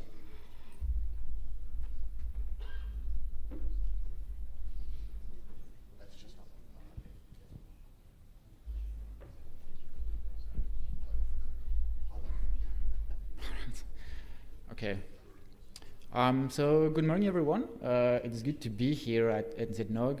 I don't know if you noticed, but the rain stopped, the sun is out, so it's probably, maybe it's a coincidence, but I would say it's definitely time to talk about more positive and brighter things, which is definitely my intention with this very cool tool called Container Lab. So for the background, my name is Bastien Claes. I'm part of the regional product management at Nokia for Data Center Fabric. But that's not very important for today, as this topic is probably relevant for a lot of you in this room. Nice, it works. Yeah, so as network engineers, probably each of you at some point had to deploy a network lab, maybe well, for various reasons. The first one could be because you want to introduce a change in your current network, so you want to make sure that this change is not going to break anything, obviously. Another option would be that, yeah, you just want to try something new, prototype something, make sure it works before going to production. Or more simply, maybe you just want to learn more about our wonderful network protocols. Or maybe you just want to learn how to use TLS over QUIC. You know, so many options, right? So at Nokia, we started thinking a bit about this, and we were seeing that, well, when you want to deploy a network lab, the last thing you want to do is spending a lot of time deploying this lab, right? And if you deploy this type of lab, you have multiple options. The first one is the expensive one, so if you have enough hardware, you can just deploy this hardware, connect the links between the nodes, and make sure that all this works properly. But obviously, this takes time. So another option is to use virtualization, right? So using VMs, containers. But again, deploying one container or one VM can be quite simple, but deploying multiple of those and then interconnect them is quite annoying sometimes. So we started with that observation, and we were looking around, and we noticed that in the IT world, at least a few years ago, and it's still the case now, there is an intensive usage of the declarative model. So you describe something, and then you run this in your tool, and eventually you will end up with what you just described. So we were thinking maybe we could just apply this for network labs. So that's exactly what we've done. Here, for example, you see that on the left you have this beautiful file where you describe the topology, so a set of nodes, and then right next to that you have to define the links between those nodes, and then you feed that to Container Lab, and eventually it will create for you a containerized topology in Docker. So obviously this is nothing new, right? Some tools already exist to do this, and the idea here is not to convince you that Container Lab is better than those tools, but Container Lab is still fit for different use cases. So obviously if you have used EVNG or GNS3 in the past, you know that it can be really powerful. And yeah, it has a few benefits, obviously. One of those is that they have a UI, which is a good and a bad thing. It's good because it's very simple, but at the same time, a UI can be a bit annoying because you have to click so many times to get what you want, right? So Container Lab is choosing a different option, a different path, which is to use YAML files and a descriptive model. On top of that, since we use those descriptive files, you can easily share them with your colleagues, friends, or even family if you want. So you can easily share the topology, and people can reproduce that easily, which is not always the case with those other tools. So one of the problems you face when you deploy a lab is that, well, if you do it yourself, you don't really need to think about vendor compatibility, but if you use a dedicated tool for that, you're going to need to have support for a wide range of network operating systems. With Container Lab, we started this work a few years ago. We started with our Nokia network operating systems, but as you can see, we also need to support other NOS, and that totally makes sense because you have multiple NOS on the market at the moment. So each of those NOS has to be integrated with Container Lab. Here you see that there is quite a considerable list of those. If you don't see your NOS, you can always reach out to the Container Lab team on GitHub, and maybe there is a chance that we can integrate your NOS, your favorite NOS, into the list. Now, if you have a closer look at this, you see that you have two types of images, right? You have container-based images and VM-based. Why do we need to make a distinction here? Well, I think if you look at the name of the tool, it's called Container Lab, not VM Lab or something else. So there's definitely a challenge here. How can we deploy VMs and interconnect that with containers in an easy way? So to work around this, we took advantage of an open source project called VRNetLab. And that project allows you to wrap a virtual machine inside a container. So you need to make some stitching between the virtual machine interfaces and the container interfaces. And on the long term, you can build an image, a container image with this virtual machine inside, and deploy it right next to native containers. So, and that's going to be totally seamless, as you can see on this topology. So, sure, that sounds good. We have support for a few network operating systems, but there is still a big issue with this, because most of those images are not necessarily easy to get. Some vendors are providing public images, just like SR Linux for Nokia. But if you look around, you can see that it's quite difficult to get the right image. And you have to go through sales or your local representative for your favorite NOS vendor. So it's not always an easy thing. So obviously there is no magic solution for this, except renting a lot to your vendor and make sure that they eventually provide a public image in the future. Okay, so I talked a lot about what Container Lab can do, but it's probably best if I show you what it does exactly, right? So a typical workflow with Container Lab is going to be the following. You just install Container Lab, which is a very thin piece of software. Then you have to define your topology, which is going to be a YAML file in this case, with a .clab extension as well. And then you just have to deploy it. So you're going to run this one command line with Container Lab, and after that, you will be able to interact with your lab and save any progress that you've made.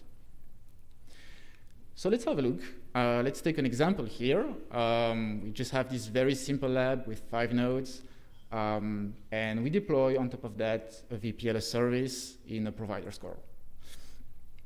So let's go with the first step. We want to install Container Lab, so that's one single line, as you can see. And in a matter of seconds, you will have Container Lab installed on your machine. Note that Container Lab is supported on Linux, but it's totally possible to run Container Lab on WSL on Windows or on macOS if you install a virtual machine. So let's have a look now at how can we build a topology, right? So let's start with our first node. We have a Nokia SROS node on the right. And as you can see on the topology file, we need to specify a few things, a few attributes.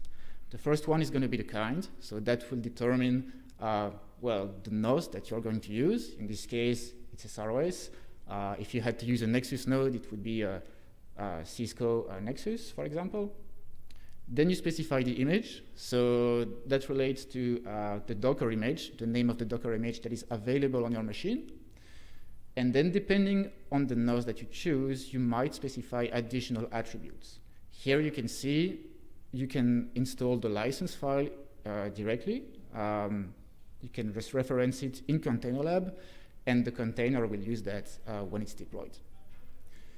Another attribute that you can use is a startup config, which is definitely really useful because you don't want to have to reconfigure all your switches every time you redeploy your labs. So instead of doing that, you can just use startup config, which will reference directly to a file, a configuration file that already exists, and that way you will be able to directly access your virtual machine, your container, with the right configuration, saving you a lot of time. So let's move on with the second node. Here we're looking at a Juniper VMX. So same story here, specify a kind, an image, and move on to the next node, and so on and so on. So in the end, we end up with 5 different nodes, 3 NOSes, and also 2 Linux hosts that will allow us to generate traffic between the nodes. Okay, so that's a nice first step, but obviously the missing thing now is establish the links. So let's move on with this. There is no easy way to do this. I mean, there is no simple way to do that. You have to define every link explicitly. So as you can see here, you need to define for each endpoint the node and as well as the interface on that node. So in this case, if you look at the first link, you need to specify the name of the first node with the name of the interface for both nodes.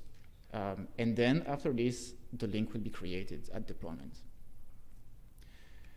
If you're a bit more curious to know how do we deal with link creation in Docker, you can have a look at the following diagram. If you look at this, you will see that every container is deployed within its own network instance, and a few interfaces are going to be created.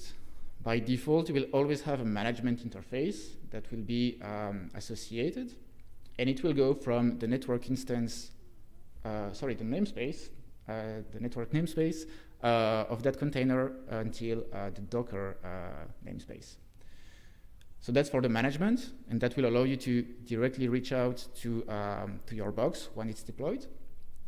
And there is then finally the link that we defined in the topology file, and that link will be established between the namespaces directly. So we have our topology file. The next step is going to be to execute that topology, feed it to Container Lab, and maybe play with our nodes. So to do this, Simple as that. Container lab, deploy, and then you provide your topology file. After that, you will see the few steps executed by container lab. So you will have the creation of the containers, and then the creation of those virtual links. And at the end, you will have a nice table telling you, okay, I've deployed that many containers with this kind, with these images, and you have the management IP addresses to reach out the nodes directly. So the next step for us is going to be to connect to those nodes. So we could use those IP addresses, right? It's there, you can totally use them. But Container Lab is doing something nice about that. Instead of using IP addresses to connect to those nodes, you can directly use the name of those nodes created by Container Lab. So your etc hosts file will be populated automatically by Container Lab, and you will be able to SSH to those nodes. Or if SSH is not available and not configured on the image, you can also use Docker exec very easily. So typical next steps would be to keep playing with this lab, apply some sort of configuration, make sure that everything works as expected. And on the long term, that's a typical workflow you would end up doing with Container Lab. The nice thing also is that Container Lab is providing a lot of examples on their website. So here you have this example with a VPLS lab. You also have an IXP lab. There is also a lab for telemetry. So there is a lot of different examples, and it's free to use, no license. You can just go on the website, try the topology for yourself, and play with it as much as you want. So Container Lab is not just about deploying a topology and then playing with it. Obviously, when you do network testing, you want to do a few more things. And Container Lab is also integrating different tools. So in this case, you can very easily capture traffic with Wireshark with a single command line. So in this case, with TCP dump and then redirect the output to Wireshark. But an even better option is a nice tool called EdgeShark. So that's a totally different open source project. But EdgeShark allows you to monitor what's happening on your hosts at a container level. And EdgeShark is providing a UI. So you can just go to the UI provided by EdgeShark from your local host, and it's going to show you all the containers available and all the links between those containers.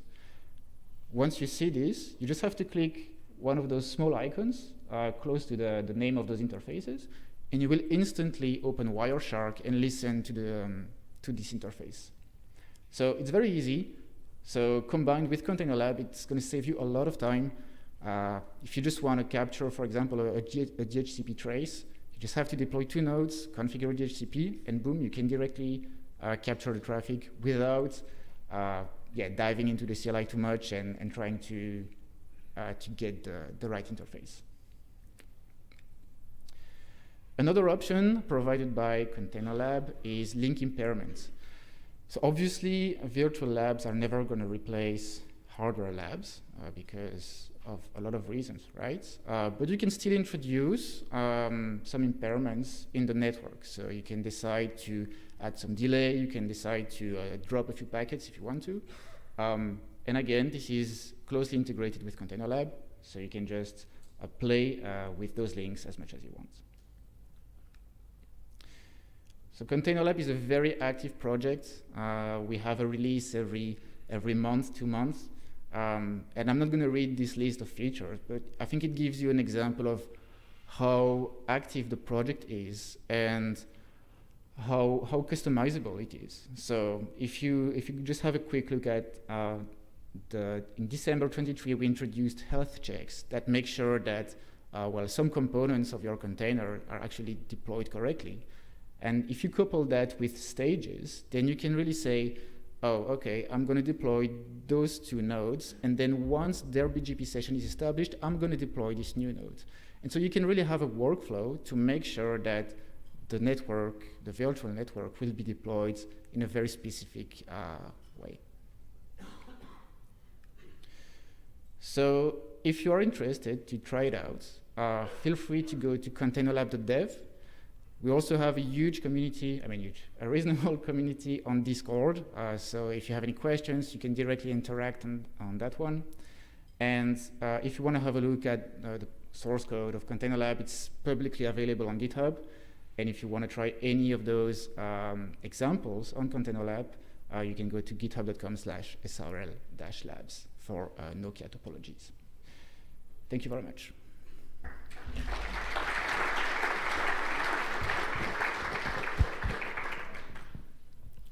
Is there any questions?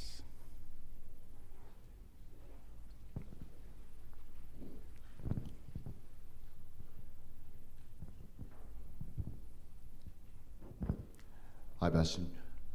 Container Labs user, love it, but one thing I can do in VRNet Labs that I can't do in Container Labs, which is apparently, according to the devs, quite challenging, is restart a node. They're trying to add this. Staging was supposed to be the next phase to be able to allow that to happen, but there's been no progress. Yeah. So for the rest of the audience, one of the current limitations is that you cannot restart a single node of the topology. So yeah, indeed, that's a challenge. It's something that we look at, but it's easier said than done, unfortunately. Yeah. So that's typically one of the things we could improve in the future. Yeah.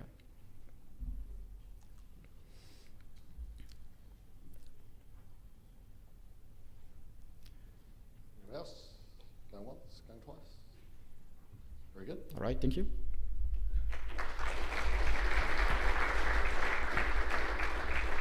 All right, thank you very much. So next up is Tim, also from Nokia, talking about network digital twins.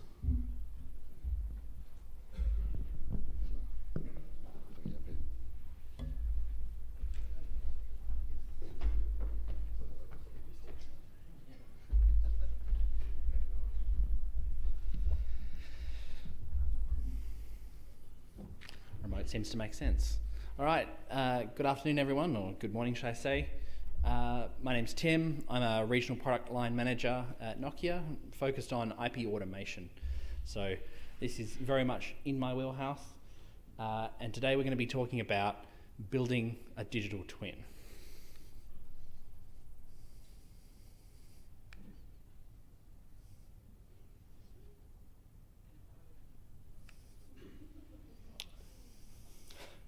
Thank you. Complexity. So we're building bigger and more complex networks to meet the needs of our complicated societal, need to access the internet and data. With complexity, you've got to have it. It's a necessary evil. But adding complexity, you add risk. Risk when you make changes, you expand the network, you change topologies, and you make migrations. So we have to balance complexity with risk. So in most cases, you build a lab, right? You want to know what is going to happen to the production network when you make a change, because complex systems, they can be fickle depending on how you decide to build it. You can make a change over here, and then something unexpected will happen over here. So you build a lab to test. You want to make sure that your processes and procedures work really, really well.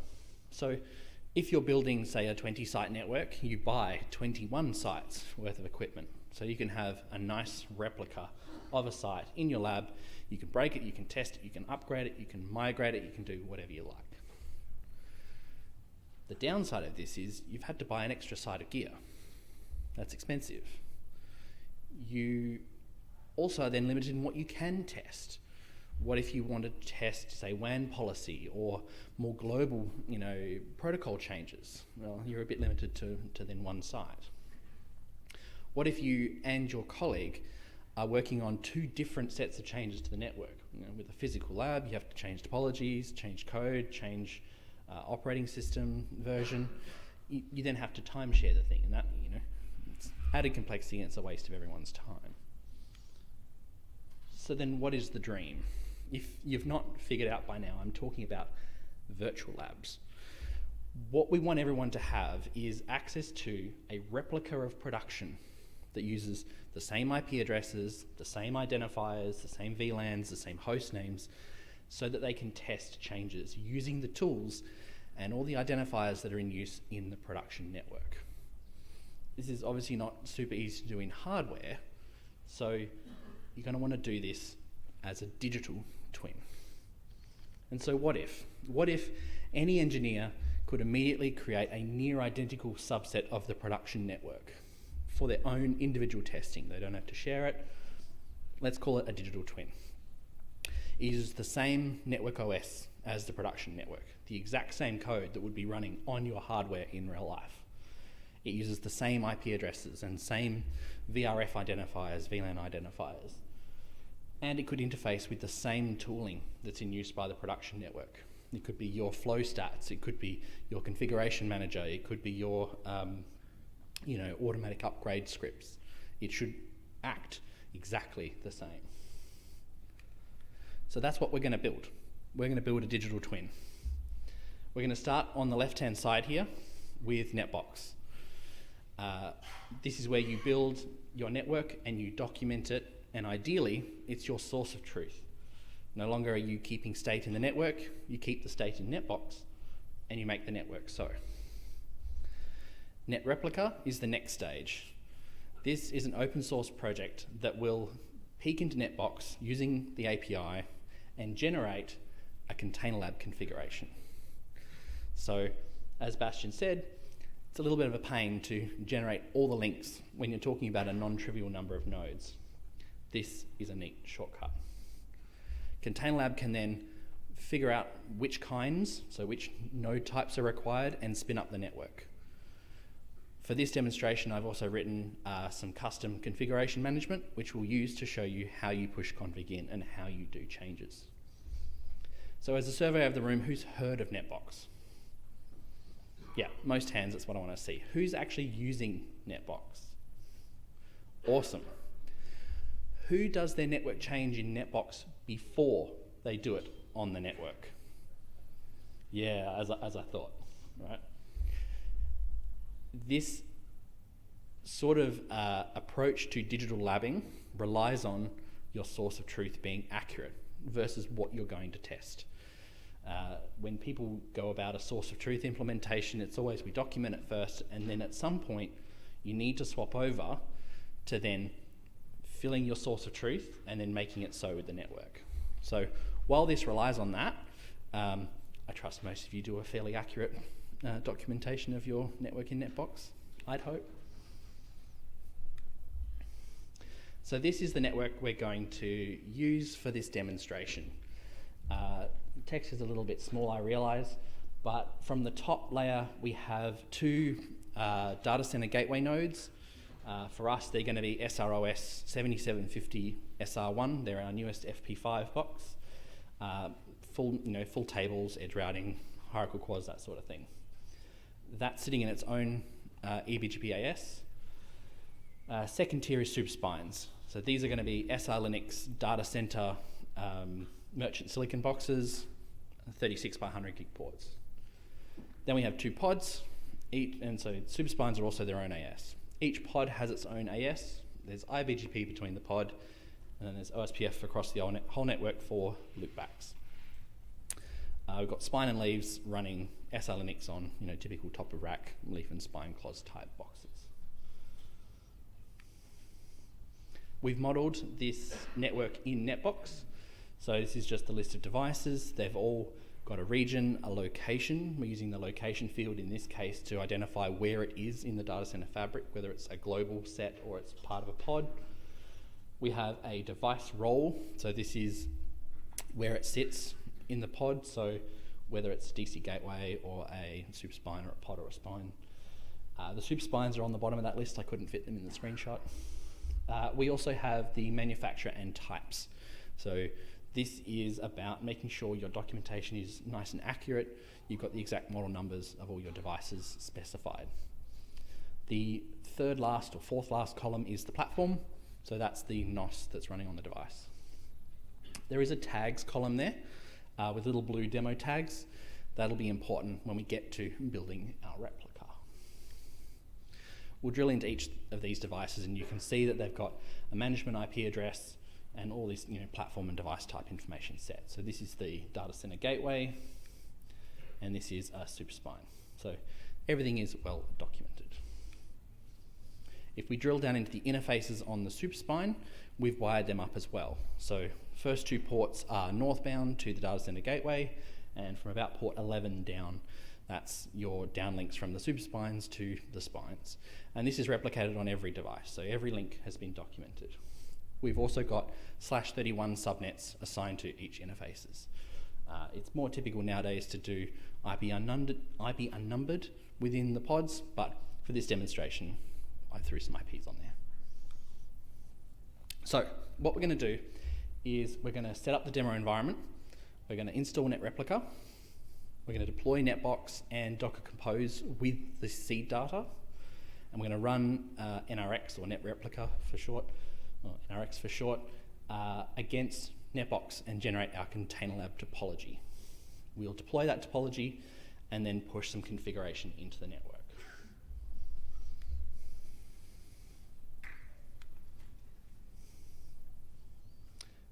Next slide, please. And can we roll the video, please?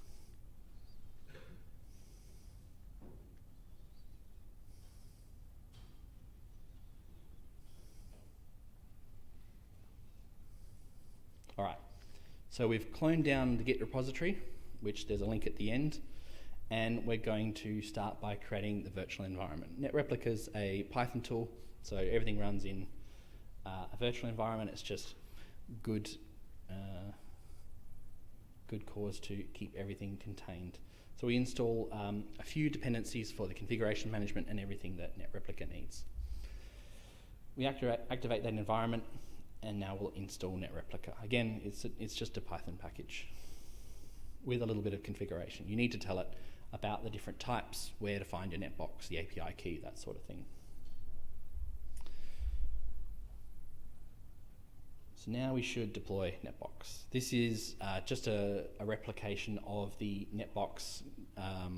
So Netbox Docker is a project that Netbox maintains themselves with a nice, beautiful Docker Compose stack that's scalable for all the bits you need. Sped up for the convenience of time. So now that's running.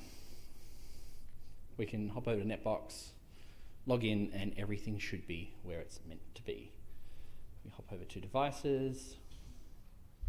You can see we've got all of our seed data in place, including management addresses. And note the demo tags are on the data center gateway, the two super spines, the two spines of the first pod, and the first two leaves. So just two of everything, basically. We don't want to have to replicate the whole network. Just pointing out here that all these pieces are filled, all the device types are all specified. We hop over to interfaces, you can see that we've got all the right connections in place. They're green, which means connected in Netbox.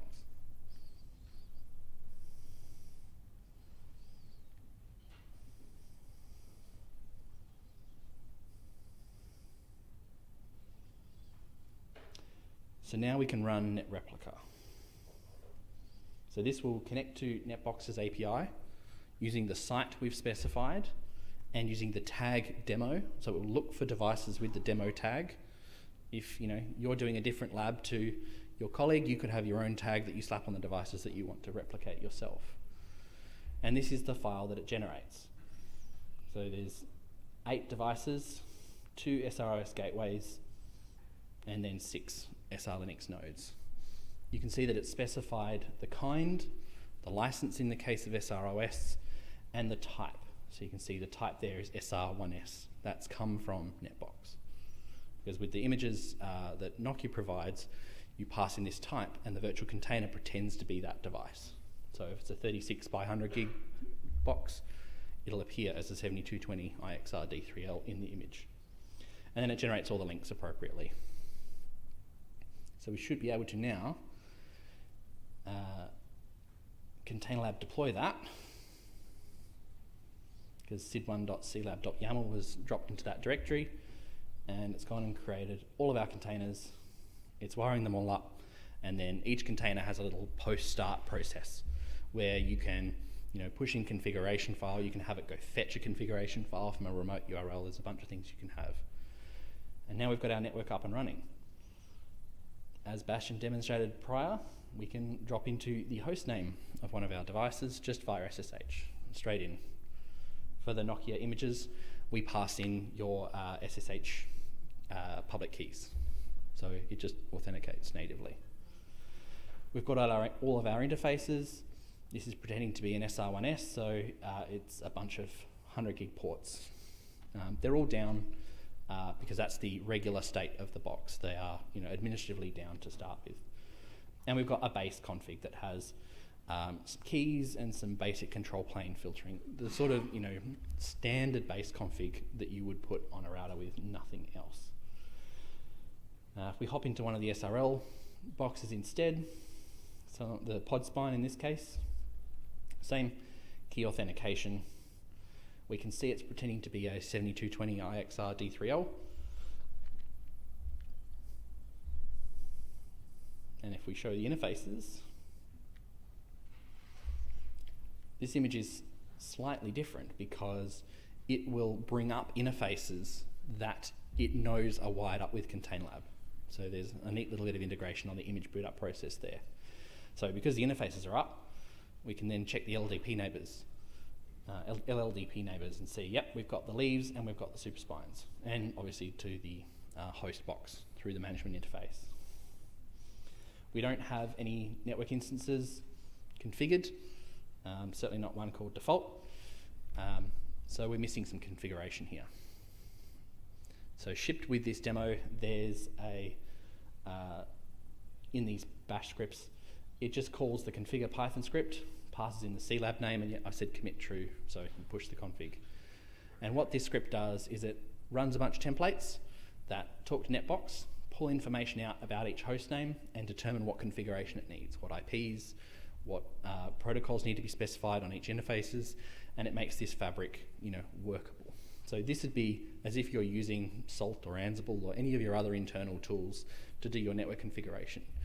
You can then point that tool at your virtual lab and achieve exactly the same thing. So we've got our configuration deployed.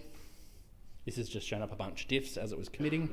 Don't need to commit check on this, it's a virtual lab. You can just commit YOLO.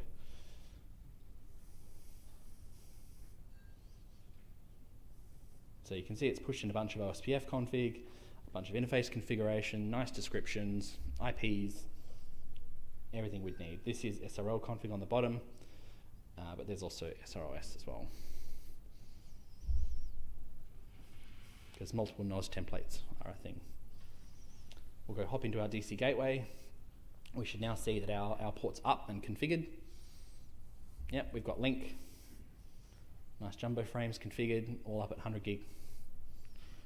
And we should have router config as well with OSPF neighbors. And yep, they're up as well. Awesome. And we've got BGP neighbors because the DC gateways talk eBGP to the super spines. There's OSPF just because whoever designed this network wasn't thinking super clearly when they decided to put OSPF on the data center layer and the super spine layer. Don't know who that could have been. And again, we'll hop into one of the SRL boxes. This is also the pod spine as well. And we have that network instance default configured with OSPF on the appropriate interfaces. Because in Netbox, you pull the device out through the API, you can see exactly which interfaces are connected and then what they're connected to. So for a pod spine, you'd say, if connected to a super spine or connected to a leaf, put OSPF on the interface. Same deal, we have BGP neighbors. Notice how the bottom 4 neighbors are configured, but they're not up. It's because in Netbox, they're connected to the other leaves. We're not replicating those, but the config's been pushed in. So this is exactly as if you were replicating a production deployment. The config's there, but the nodes aren't. That's fine, we only wanted 2 nodes for the point of testing this, but you can do a fairly accurate representation of the configuration that we get pushed into prod. Could we swap back to the other slide deck, please?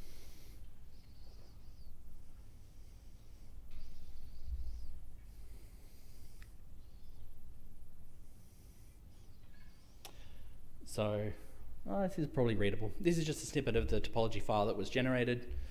We've got the kinds on the left, so these are all our different nodes, and then we've got the list of links on the right.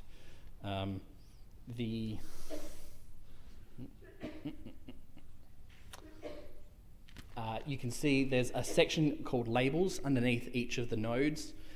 This is just extra metadata that you can add. This is useful because NetReplica, when it creates this topology file, it'll add another container service. This service will introspect the lab, and it will show you a web UI that shows the exact topology of your nodes, what interfaces are connected and what their states are.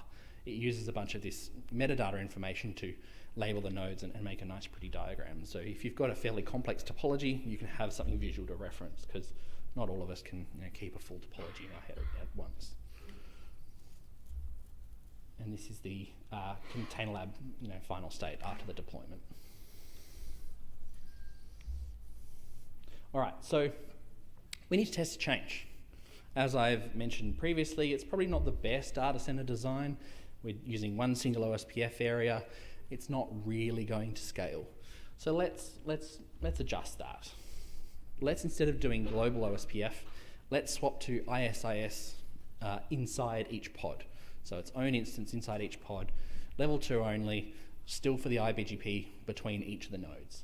We'll keep the OSPF and the DC gateway and the superspine for now. That's out of scope for this particular change. So we're going to use netbox tags to drive this automation, because I want to make sure that when I go to do this in production, I can do it pod by pod, and I can control it through my source of truth, so that I know exactly which pods I've converted, which ones still need to be on OSPF. So we're going to use an ISIS equals initial label. What this will do is this will push the ISIS configuration into the pod, and then we'll run adding the label will then run the configuration manager. It'll pick up on the tags and push the config into the pod. Once that's all happy and we've got both IGPs running, we'll pull the OSPF out. The theory here is we should have no loss of connectivity within the pod. IBGP should stay up because route preference will take over. So we add ISIS equals final instead, run the configuration management again, and that should pull the OSPF out. In theory, we shouldn't lose any BGP neighbors, we shouldn't lose any traffic forwarding. This lab doesn't have any traffic running through it, but you could very easily attach Linux containers to each of the leaves and run a full mesh of connectivity between them, and you'd be able to tell whether traffic is disrupted or not. Could we swap back to the other presentation? Thanks.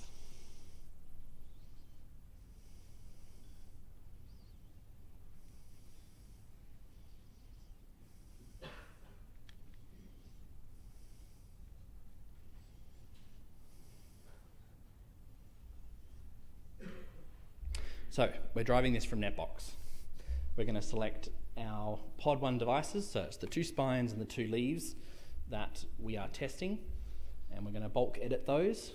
So all 4 devices we can do in one go. We'll go down to the tag section, and we'll add the ISIS equals initial tag and hit save on that one.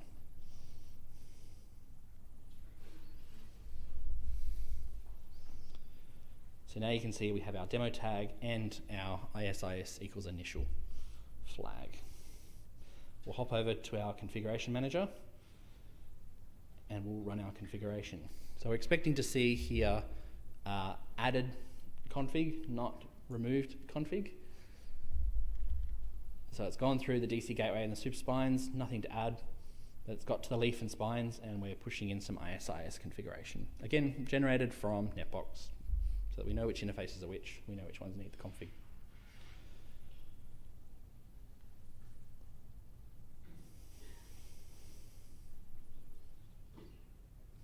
Nothing to change on the super spines. They could be someone else's problem. Hop into the pod spine again, and we can see we have our ISIS config, and we should have adjacencies in theory. I recorded this while I was still learning this CLI, so the muscle memory is not totally in there yet. And yet we have adjacencies as we'd expect. And if we go and inspect the route table, we have both ISIS and OSPF routes for the same loopback prefixes. Exactly what we expect. Awesome.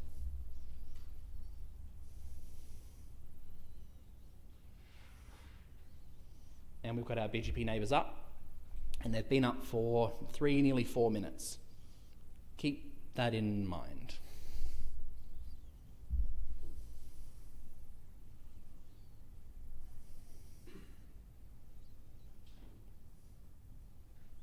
We'll hop back over to Netbox and we'll swap those tags to the second stage. We've done our staging, all the protocols are up as we expect them. Let's go for the move. Let's remove the OSPF out. We'll remove the ISIS equals initial tag and we'll add the final tag. So this will end up with just the final tag being on the devices. Run our automation and we should remove the OSPF config.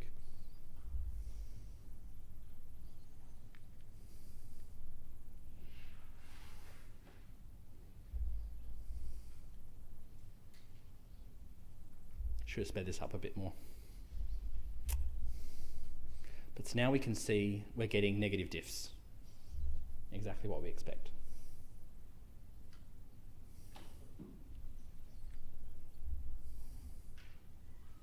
Now the theory is we've got no OSPF neighbours, ISIS is running, and BGP neighbours won't have been disturbed. We're just assuming traffic's not disturbed because of that as well. No OSPF neighbours. We have ISIS adjacencies.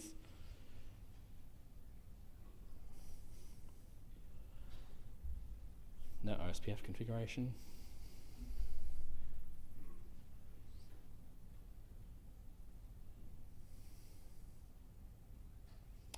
And we have BGP neighbours with 6-something minute uptime.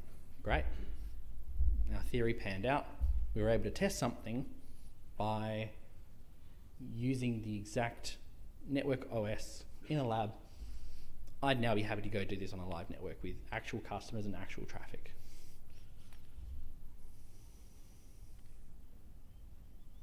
And we hop over to a leaf to see that, yeah, on the other side it's also exactly the same. 6 and a bit minutes.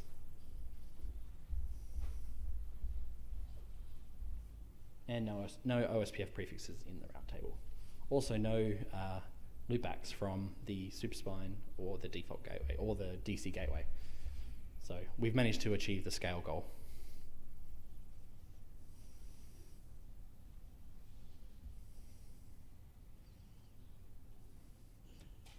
Could we swap back to the other presentation, please?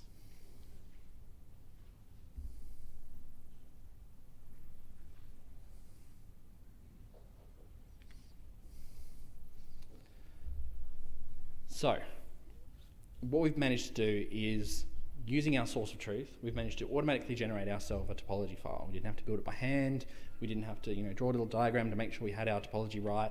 It would generate the topology and the links for us from information that we already had. It was able to look at the network device types that we were using and spin up containers appropriately. Now, this worked near seamlessly for even Nokia containers, but there was a little bit of hackery going on in the background. I had to adjust the netbox slugs for the device types to match the type parameter that Container Lab was needing. So after I did this presentation at Apricot, the NetReplica developer reached out to me and said, hey, how did you do that? And I had to then come clean it how I'd made this work. So instead, we've come up with a better idea. So coming soon, you should be able to map netbox device types with various container images. If you're running, say, MX 960s, 480s, you'd be able to say, all right, spin me up a VMX. If you're running, those microtick boxes that you all seem to love, you could spin up a CHR instead, which is also a supported Container Labs image. So if you want to track that progress, we've got an issue running where we're talking about, how best to go about that. Has anybody got any questions on how this could be used? What you might do in in different circumstances? I'm happy to take any questions related to this or other applications of Container Lab. Oh yeah, and this lab is public, so the exact code that I used, hit up the QR code, clone it down, run through the steps, and give it a shot for yourself. Anyone? I had lots of questions last time. Any thoughts on, with NetBox being the source of truth, making changes into NetBox Atomic and how to achieve that, and source of truth versioning and things like that? Yep. So I believe there is coming in NetBox the ability to stage changes, and that's the ultimate way to do it. It depends how drastic your changes are. If you are totally changing the topology, then you might want to script the change, because otherwise it's a lot of click hops. Or you have a test instance of NetBox. And in theory, or at least I wouldn't use a container lab like this against my production NetBox, particularly if I'm making changes on the actual live devices. I'd run it against a test instance, much smaller, but with the backup of the data. In terms of staging changes, it entirely comes down to how you've structured your source of truth and how your team is using it. If you are doing left to right, you're creating the change in NetBox first and then running automation to make it so, you'll approach it differently to making the change in production and then backporting that change to NetBox. It entirely depends on how you use it.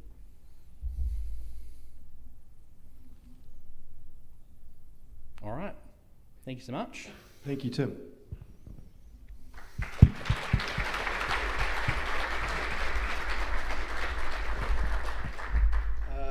So just before lunch, we've got one more little thing to do since we're running a little ahead of time.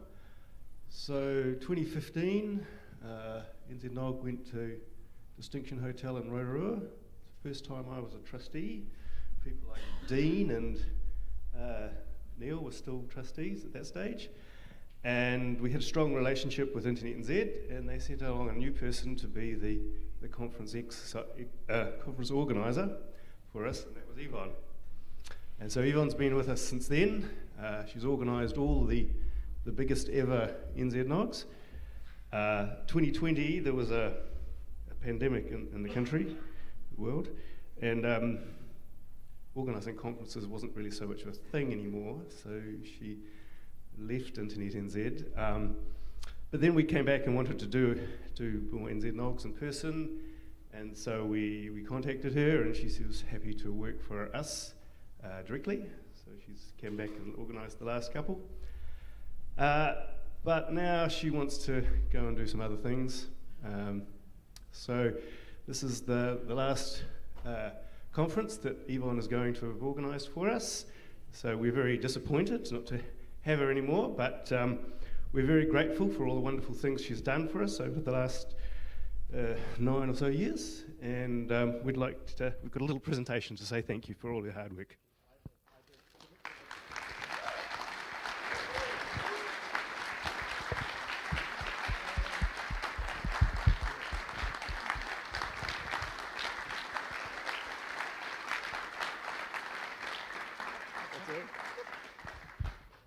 Okay, so now we've got lunch that Yvonne has organised for you. And we'll be back here at 1:30 to start again.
Right, good afternoon.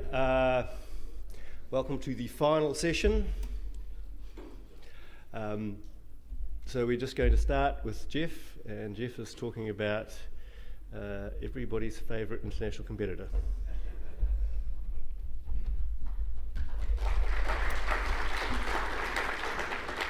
Thanks, and good afternoon, everyone.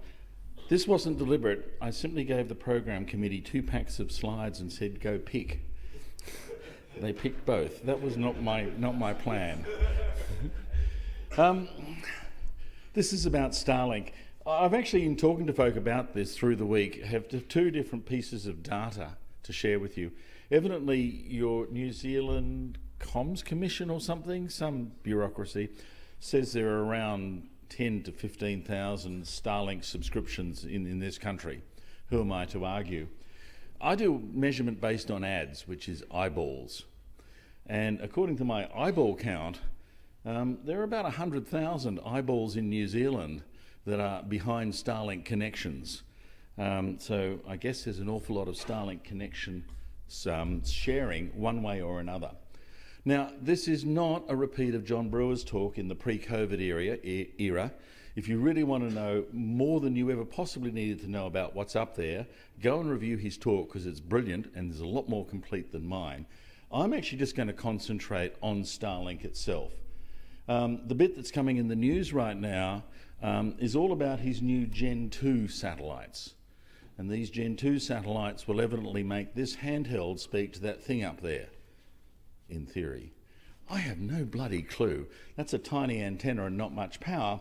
So either these things are the size of tennis courts up there when they finally go up there, or, you know, magic. But there is an awful lot of interest in this service right now, one way or another. Underneath this goes back to 1642. If you stand on a high enough hill and you just fire a projectile sideways, as long as you hit a magic speed of that projectile, and by the way, you've got to blow away the Earth's atmosphere because that just gets in the way, you do it at exactly 11.2 kilometres per second, it'll come around the Earth and hit you in the back of the head, because that's the orbital speed at close to the surface of the Earth. The higher you get, the slower you need to fire that projectile in order to actually get orbital velocity, until, of course, you know, you get up at geostationary where the relative speed is 0. The other part about this that makes Starlink and everything else at that kind of altitude special is the one thing that we have and Mars doesn't. Sucks to be Mars. A spinning molten core made out of iron. In Mars, it stopped. And once it stops, you kind of lose the magnetic field that spinning iron core generates, and the solar radiation blows away all your atmosphere. Oops. So, you know, as long as you've got a spinning iron core, you have an atmosphere and you and I can still breathe, which is really cool. But the other thing about this is that satellites, if they're low enough, can sit underneath this Van Allen belt of basically magnetic deflection and also enjoy decent electronics without massive amounts of shielding and weight. So there's this magic low Earth orbit altitude. You've got to be above about 160 kilometres for 2 reasons. One, during solar flares, the Earth's atmosphere does get a little bit larger and will get up to about 120, 130 kilometres in height. If a fast orbiting satellite hits it, it tends to get very, very hot and then blow up and explode, you know. The other reason why this altitude is kind of handy is that every government on the Earth can't agree when their territory stops. But everyone have kind of set the limit to say, above us, it's somewhere between 100 and I think 160 kilometres. So if you're above 160 kilometres, no matter where you are on the Earth, you are technically in outer space. There are no rules. And Starlink sits in that no rule zone at around 550 kilometres with lots of other stuff, space stations, all kinds of things. It's a very convenient orbital slot. I think I've said all of that. There is one piece of geometry, though, to understand. At 550 kilometres, when you look down, you see a radius of the Earth of 900 kilometres. So you only see a little bit, right? And that radius is 2.2 million square kilometres. If you want to cover all of the Earth at that height, you need a minimum of 500 of these spacecraft. In other words, if you want, if you will, when one goes below the horizon, another one to come up again, you need at least 500. Elon is now running at about 4,000, overkill. His plan is for 40,000, overkill. 500 is a bare minimum. The other thing to remember from this slide, which is I actually think a critical part when we talk about performance of Starlink, is that these things are close, 550 kilometres. And the speed of light, even through atmosphere, is much the same as the speed of light through a vacuum, which is 50% faster than the speed of light through fibre. 50% faster. So basically, to get up to a satellite and back, if you're directly below it, 3.7 milliseconds. Boop, boop. In fact, that was the whole reason, by the way, why MCI was invented. They did a fibre link from Chicago to New York, and they wanted a license from the US, and they had to go through the courts and blah, blah, blah, AT&T. Why did they do it? Faster trades. Because the microwave distance to New York was milliseconds faster than fibre. So anyway, yes, fibre is slower. This stuff is low, fast, and really fast, 3.5 to 7.5 milliseconds. I think I've explained most of this already. So basically, when it's at 25 degrees, as far away as you can get and still get useful signal, it's around 1,200 or 1,100 odd kilometres away, directly above 550. Starlink doesn't go below 25 degrees. It's just too much noise, too much atmosphere, too much crap. As far as I can tell, they try and avoid even that 25 degree inclination. They will try and go higher than that to actually reach a spacecraft.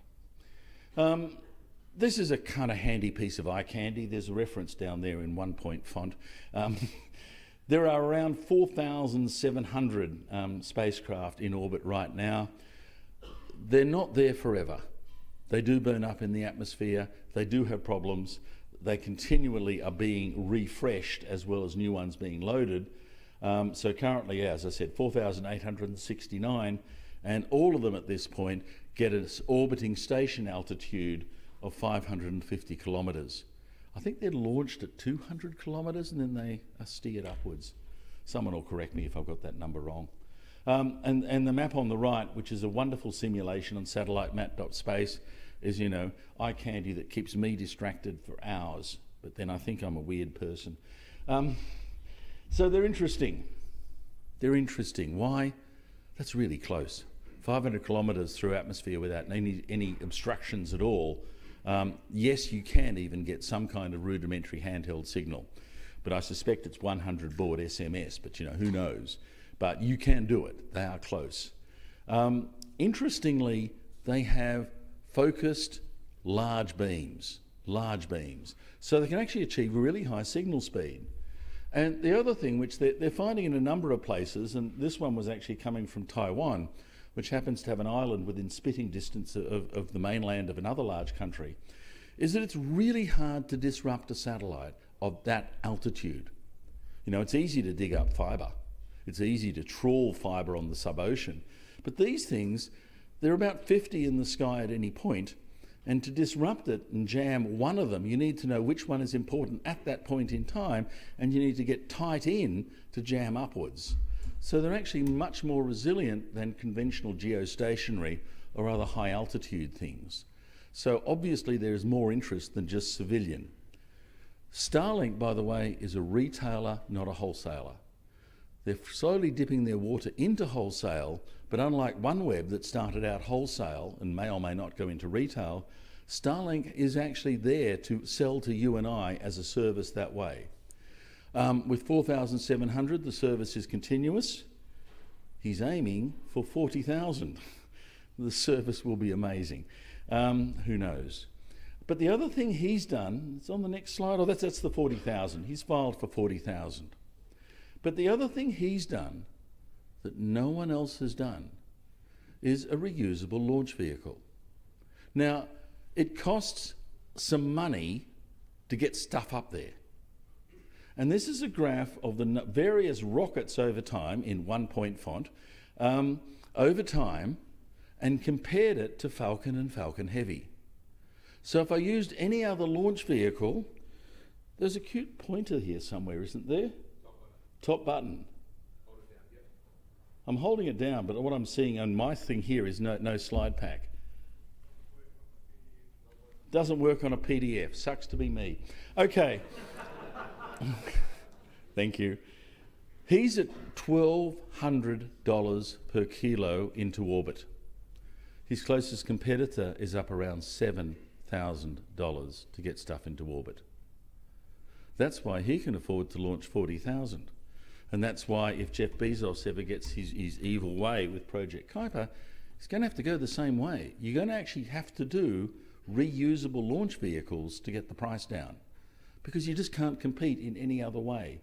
And that, I think, is the sort of the secret sauce that made Starlink so special and so different. It's actually his launch vehicles. Gen 2 is coming, larger, heavier. There's a number of satellites already that have been likened to a tennis court in space that will actually reach handhelds. I'm not sure if these Generation 2 ones are going to be that big, but certainly more powerful and probably larger antennae and more sort of real estate on the spacecraft, which actually in their plans lets them get into handhelds. They do say they will incorporate 5G cellular service, and they're probably right, but if you're dreaming of 500 megabits per second into that, no.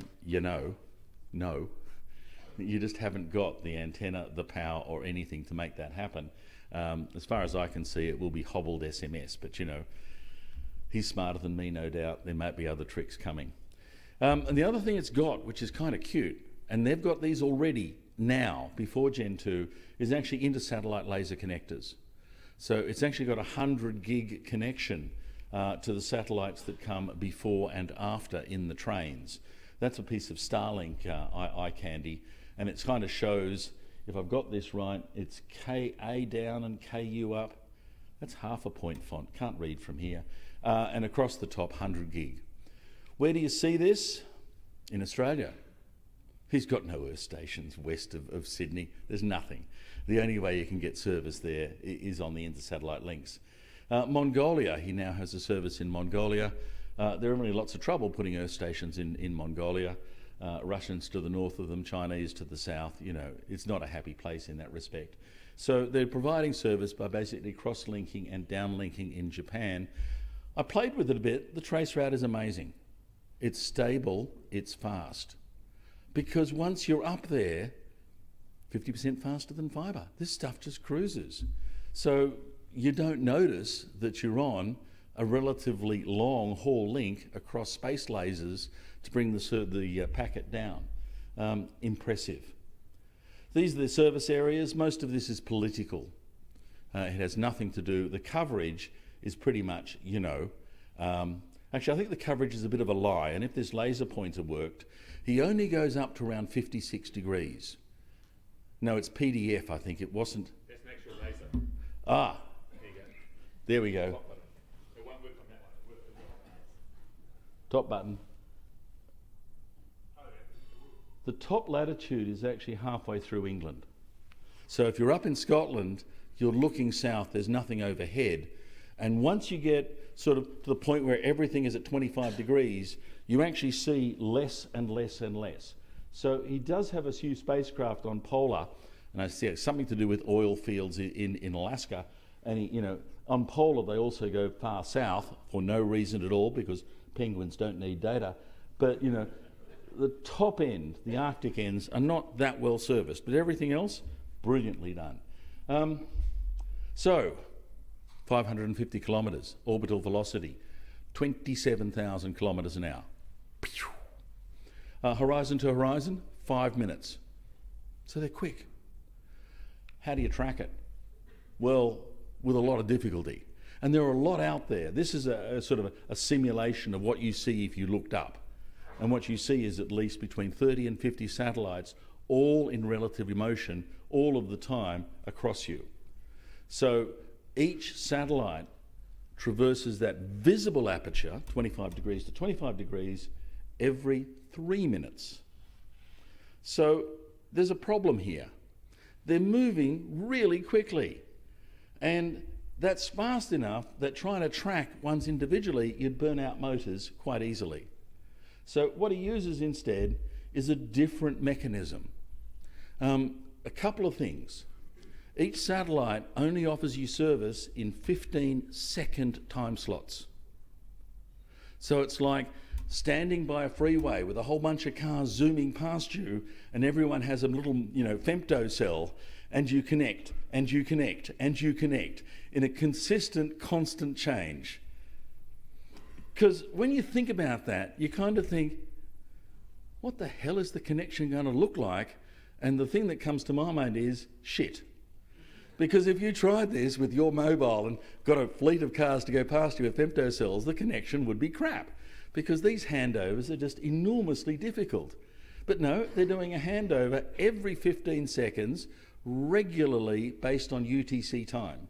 So it's quite precise and quite regular. Up in the beam, there's a couple of things I wanted to highlight. He's actually got, he's got 2 gig of spectrum. You split it up into 250 megahertz, and you've got 3 downlink antennas, 1 uplink. So you've got 48 beams because of polarization down and 16 up. 250 megahertz. That's a reasonable amount of capacity with various forms of signal modulation, quadrature amplitude, phase keying and so on. You can get more than that. But how do you do this when it doesn't steer? It's like those cars zooming past you. You've got to lock onto them. They're not going to lock onto you. So what actually happens, and this is the key slide, is that the signal to noise ratio is constantly changing. Constantly. So if you're using some technique, amplitude modulation, phase keying or anything, as the signal gets worse, you've got fewer Fourier spaces to actually move it into. So the best of time, maybe 400 megabits per second. But as soon as the satellite moves out of that focal point, you're back down at 50, and up and down and up and down. And so what you actually find, and this is a measurement of latency, is that it would be extremely difficult for anyone on Earth to build a signal that's so shitty. And I know you're all bad at your jobs and everything, but not even you on the worst of days could build that. I'm like, that is hard. That is signal latency on a continuous ping across a Starlink service. And what you actually notice is that the baseline varies abruptly every 15 seconds like clockwork. It varies between a minimum of 20 and up to a minimum of 40 milliseconds. Without warning, basically, up, down, up, down. And the latency within that 15-second slot, tends to be horrible. It's all over the place because of that varying signal to noise. Because what he's actually doing here is that is 20 milliseconds, not 7. What's he doing with the other 13 milliseconds? My guess, and I've been talking to John Brewer because he knows a lot more about it than I do, is that there's some kind of adaptive modulation going on, and there's a little conversation about how are we feeling right now for this particular round trip. How densely can we pack the signal for the next round or whatever it might be? And so that's why you see this latency constantly changes and it's constantly hostile. So what are you going to do? Well, I'm just going to run Netflix. What does Netflix run on? Well, I think it runs on Cubic. And the real question is, we didn't build TCP for this shit. Sorry, we just did not. We had this theory that we were on a nice wire, a wire that had a continuous top of capacity, and if you put in too much traffic, the buffer's filled, and then packets got dropped. If you were going too fast, packets got dropped. The black is the drop parameter. You get about 1.5% of drop, and the drop occurs 1 or 2 packets only every 15 seconds, no matter whether you're going fast or slow. To TCP, this is just, oh my God, random shit. Because it's not that you're going too fast, it's just 15 seconds are up, bong, as you switch over to a different satellite. So everything about this kind of says, you're toast. This service will never work. And even when you start looking at, well, what kind of capacity is Starlink offering, and you just stare at that user thing, go refresh, refresh, refresh, those numbers constantly change because nothing's fixed in Starlink. These things are just whizzing over and the signal to noise ratio is constantly changing. So this is reported capacity and latency doing, I think this was speed test, and it's crap, isn't it? There's nothing stable about this whatsoever. Nothing stable whatsoever. And the latency numbers, even when I try and normalize them, as I have, to get rid of the 15-second jumps, you actually find it's varying like crazy. What's your TCP timer? Random. How well does it work? Random. So when you get handover, as we see here, you know, higher latency, lower latency, higher latency, and I normalise out those shifts, and then you see underneath that is the signal modulation latency, and it's still massively bad. So, TCP, ACK pacing. Why do folk think Starlink is great? It should be shit. It should be complete crap, because nothing about this is nice to TCP. Starlink, I think, is unduly optimistic. This is a continuous Starlink test, and it says, somewhere between, 50 and 100 megabits per second, up to 200 sometimes. Nothing stable. Nothing stable. But, you should get 120 megabits out of it. Does Starlink actually send data? No. It sends individual packets and does timing. How does that technique work when the latency is constantly shifting? Badly. So speed test lies. That is merely eye candy. It's not the truth. Because TCP works very differently. And if we were doing this talk about 10 years ago and there was so much TCP Reno, the red curve, Starlink would be shit and all of you would be cursing it. Because that kind of flow control algorithm hasn't a hope in hell. When loss is random, latency is variable, right? So that control algorithm doesn't work.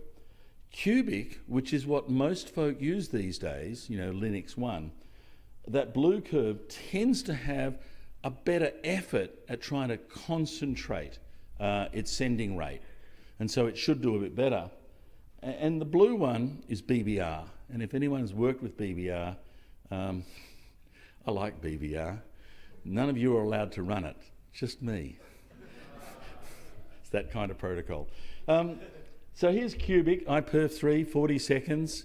I've got a Intel NUC at the other end of the link, so I'm basically having a push at it as close as I can, so I'm just pushing through. And iPerf, a sustained TCP session, runs at around 50 megabits per second with a lot of variation. A lot of variation. And you can kind of see episodes where packet loss causes it to throttle down. And then it sort of slowly gathers pace again, causes it to throttle down. But in Starlink, same as many systems, as Jean-Paul Sartre said, hell is other people. So this is prime time in California. Off peak, when every sensible Californian has gone to bed, all of a sudden I'm exposed to the bearer service on my own. And even Cubic does a delightfully good job because I'm actually able, once slow start finishes, to come up between close to 300 megabits per second, have a bit of a jitter, change of latency, change of satellite, backs off a bit, and then restabilize at 400 megabits per second using Cubic. This is why folk like Starlink. Because even on, I think, the crappy protocols that we use today, and Cubic is not brilliant by any means, it actually does surprisingly well in pushing large amounts of data through as long as you're the only user. So don't think you can go downtown Auckland and get this.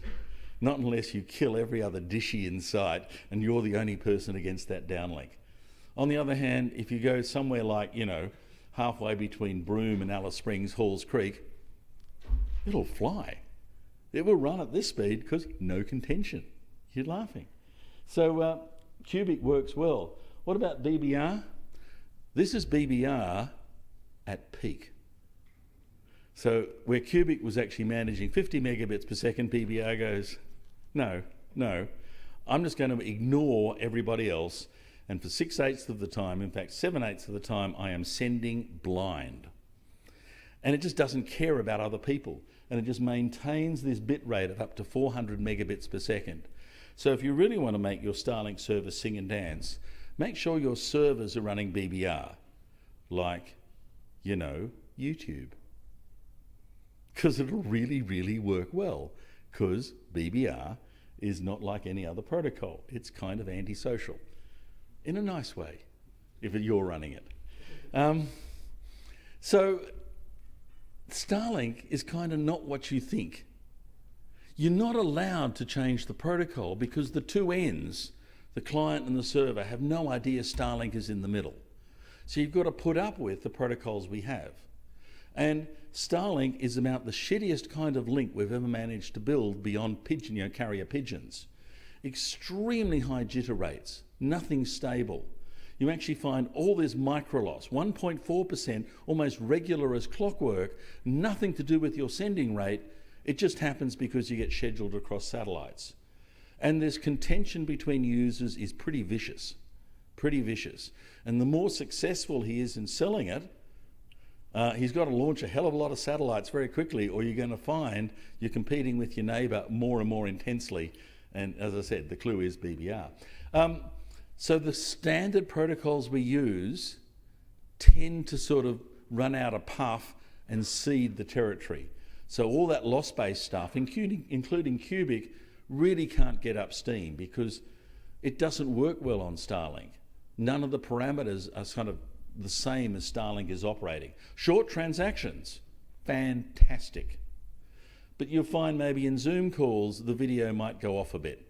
It might sort of run out of a bit of puff if you're trying to do very high definition video. But everything else, as long as you've got enough buffering and video buffers like crazy, will work just fine. And if you really want performance out of these things, run BBR. And if you really, really want performance, the big clue is version 1 was more aggressive than version 2 or version 3. Version 1 is your friend. So yes, Starlink is brilliant. Even with Cubic, it is brilliant. And for short applications, for video streaming, for conferencing, I can see why people use it. It's everywhere. It just bloody works. It can do 40 megabits to 50 megabits without any kind of tuning whatsoever. Stuff will work out of the box. And that's fantastic.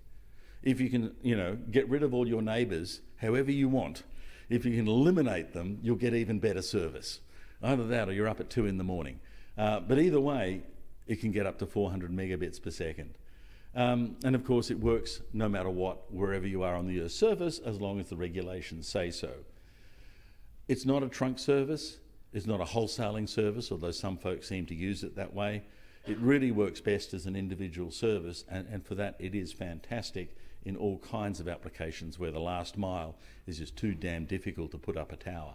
So in that respect, I can see why countries like Australia did the deal. Rural and remote, Starlink, we're out of here. Not our problem anymore. So yes, the stuff is brilliant for protocols, oddly enough, even though, as I said, it's about the most hostile environment you could possibly find for it. What does that say about the original inventors of TCP? Van Jacobson, Matt Mathis and a few others. I think they're gods. Christ, that's good engineering. I don't understand how they managed to get that so right, because like I said, this is about the worst environment you could possibly imagine, so hats off to them. Thank you.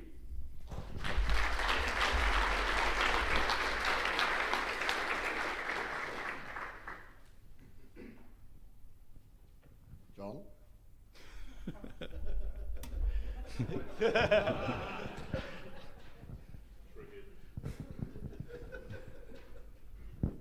The 15-second thing is pretty cool, and I'm just wondering, do you have data from a couple of years ago you can look at to see if the interval was different, like when they only had 600 or 1,000 satellites in the air?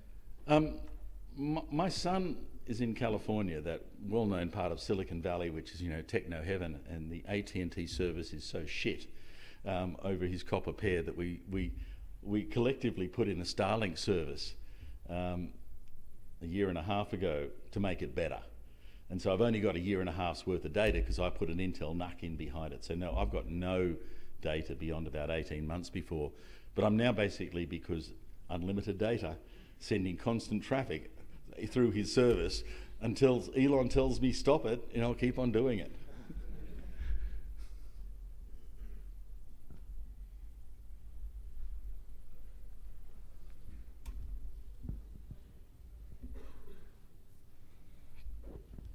This is not actually a question, Jeff, but regarding a lot of the mobile stuff, Elon was trying to get satellites below the space station, which the FAA, FCC, they all said no because of human space travel and things. So that's on the back burner because of space policy, and I think we'll probably see in the future Elon sidling up to another country and doing launches from their country, because at the moment, while he's launching from US soil, he's subject to US laws?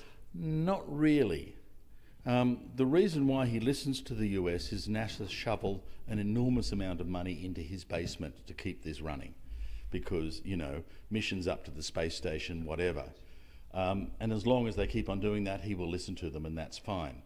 What is perhaps more interesting is that one of those slides, it said that there is a Chinese project with an enormous amount of spacecraft being at least touted, and there are filings around it. They don't care.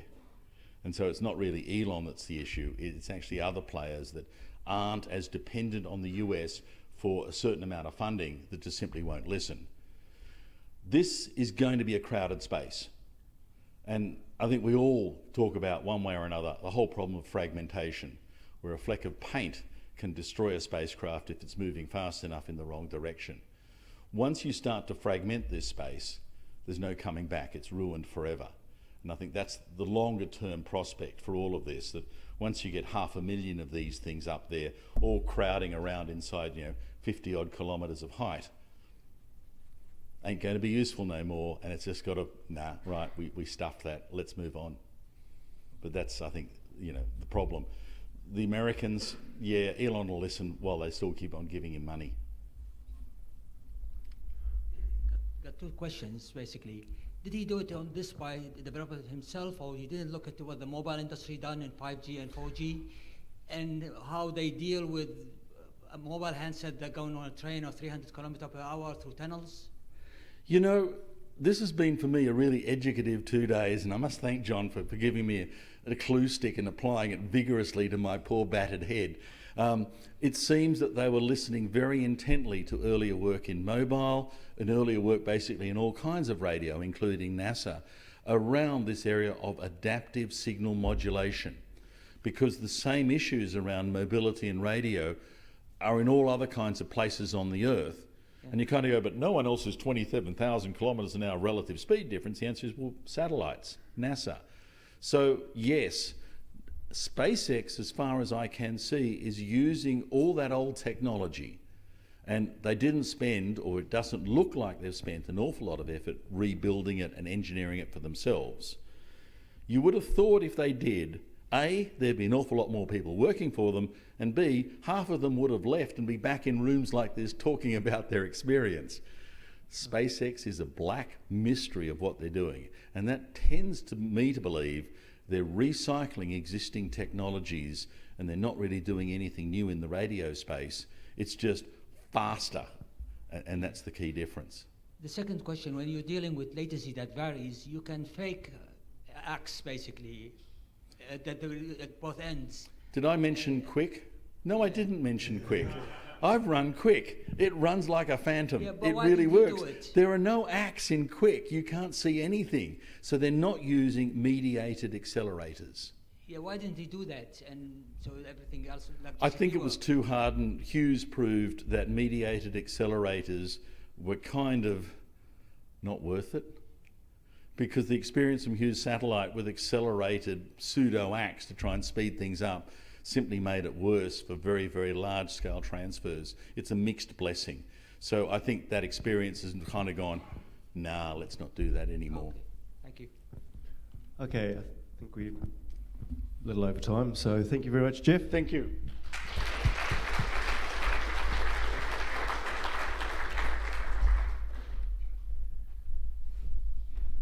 Right, so next we have Internet NZ Josh, who's going to talk about something that happened just after the last NZNOG.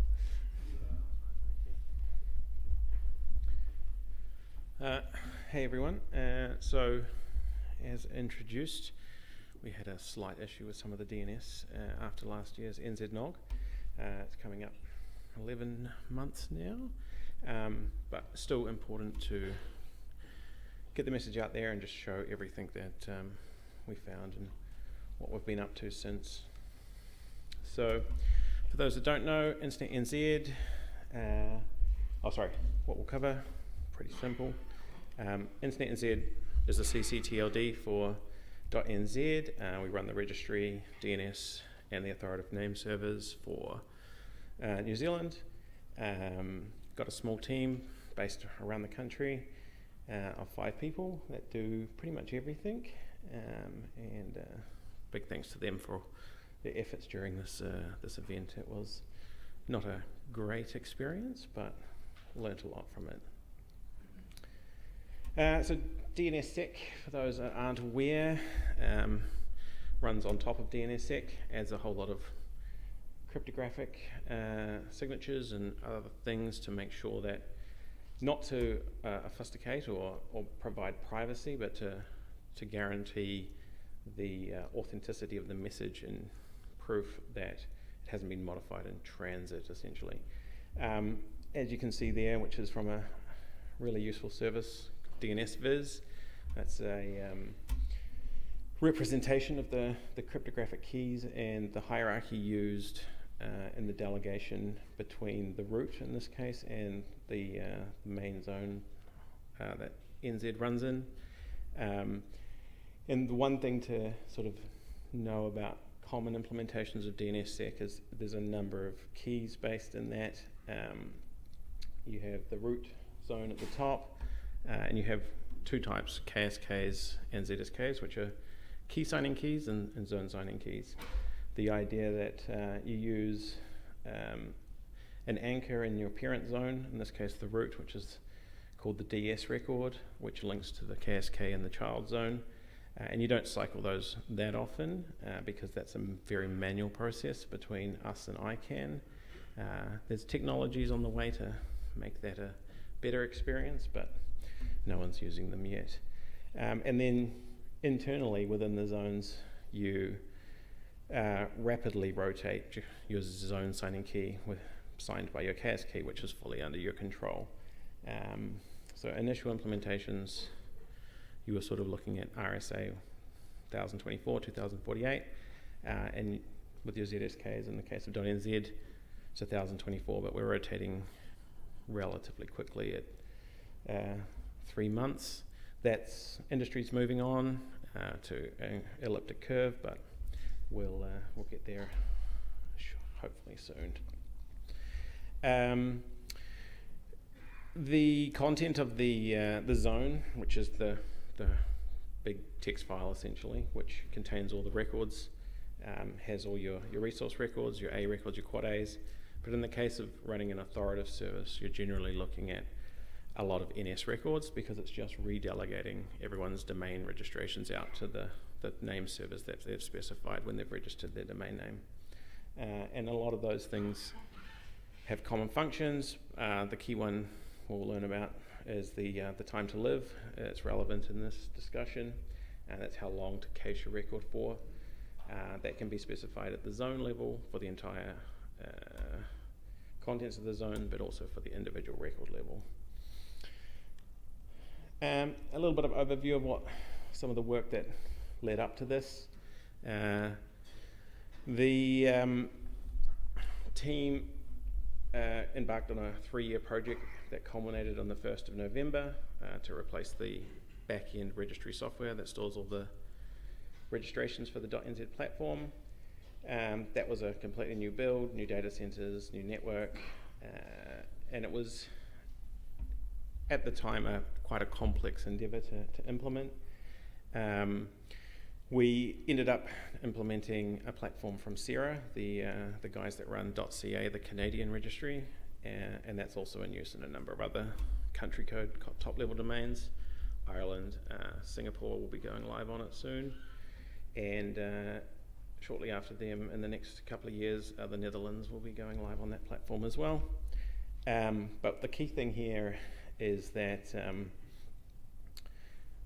because of the complexity, we decided not to re-engineer both the registry and the DNS systems at the same time, and that was biting off a little bit too much. So what actually happened is we retained the majority of our DNS signing systems, but swapped out the registry behind it. So at the top of this diagram, see if this magic works. Yep, so this top bit up here, this is the functions of the old registry, which was named SRS, if you're familiar with it.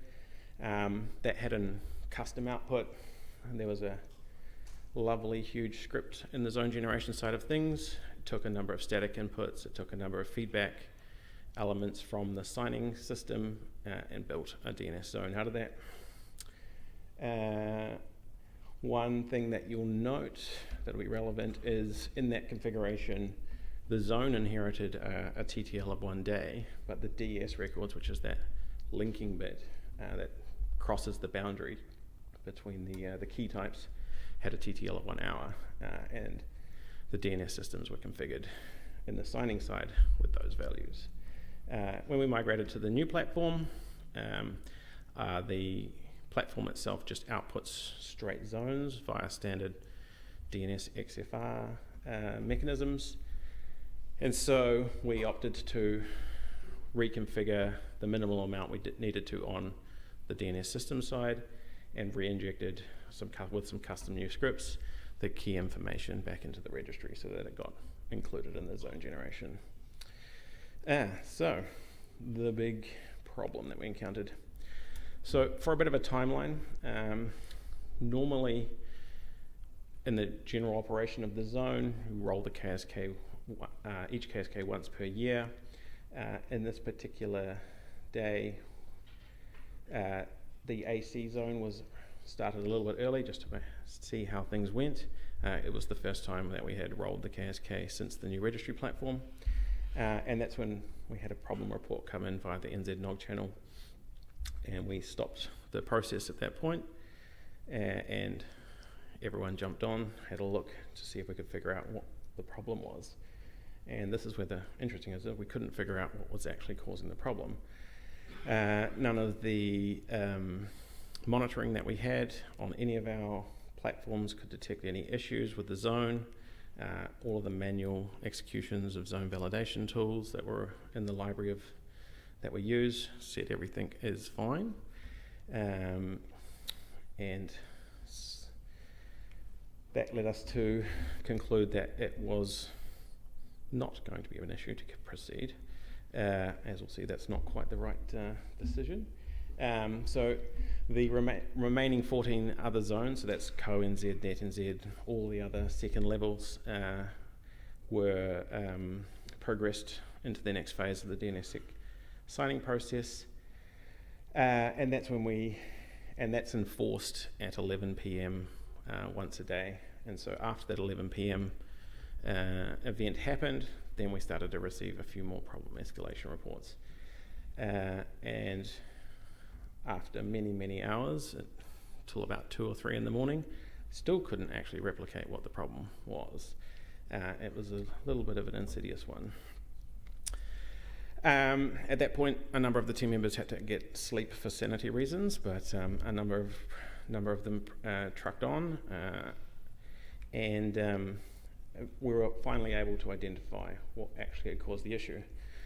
And this is why we generally didn't see it in any of our testing, is that the only place that it shows up is in recursive servers, not in authoritative servers, and 90% of what we run is authoritative, and all of our tooling and testing is based around authoritative servers. Once we actually found from a third party, and thank you to all those that helped us with this, some actual logs and information, found the key to figuring out what the problem was. There's a sample of a log file there. Validated, in this case, .net.nz, it can't find a valid signature, and that's the linking of the DS to the DNS key causing that. So what was actually causing this problem? And it comes back to that 1 day, 1 hour configuration change.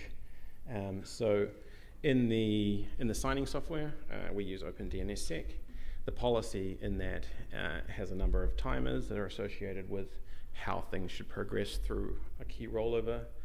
That was still set to be 1 hour, but the new registry didn't have the ability to export that in its zone output and was exporting zones with a generic global of 1 day, and that when the registry switched out, the new zones and the DS records lost that custom 1 hour override.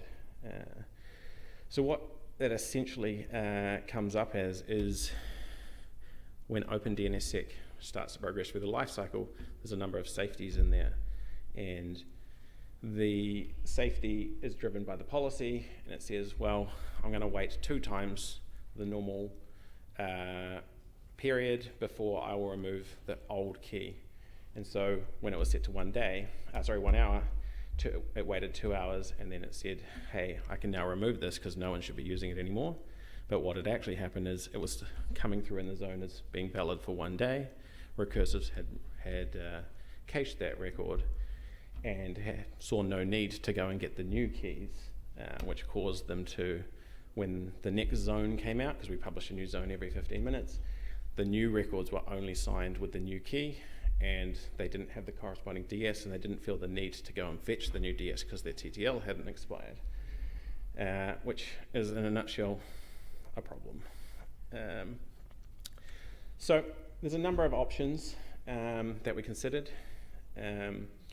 We could site switch. We do run a secondary signing chain, but we weren't entirely sure of the problem for the long period of time, and there was no proof that switching to the secondary signing chain would actually cause that until we actually were able to replicate the problem.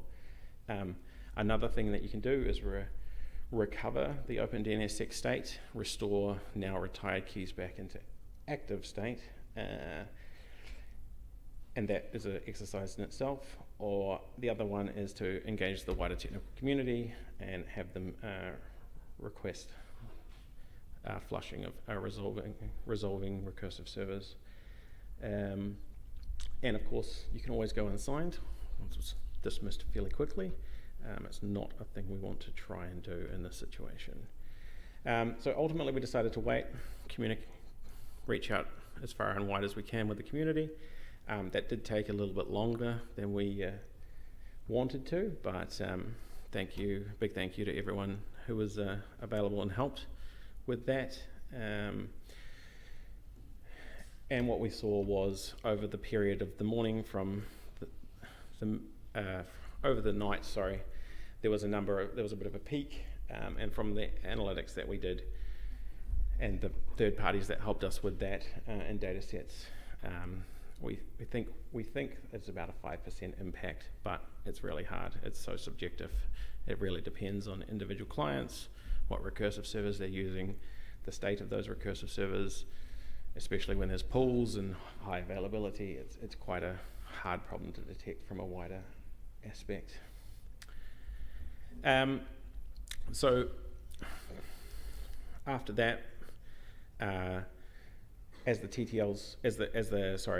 caches got flushed manually, and as the TTL finally expired, and the recursive naturally went and got the new DS record, everything came back alive.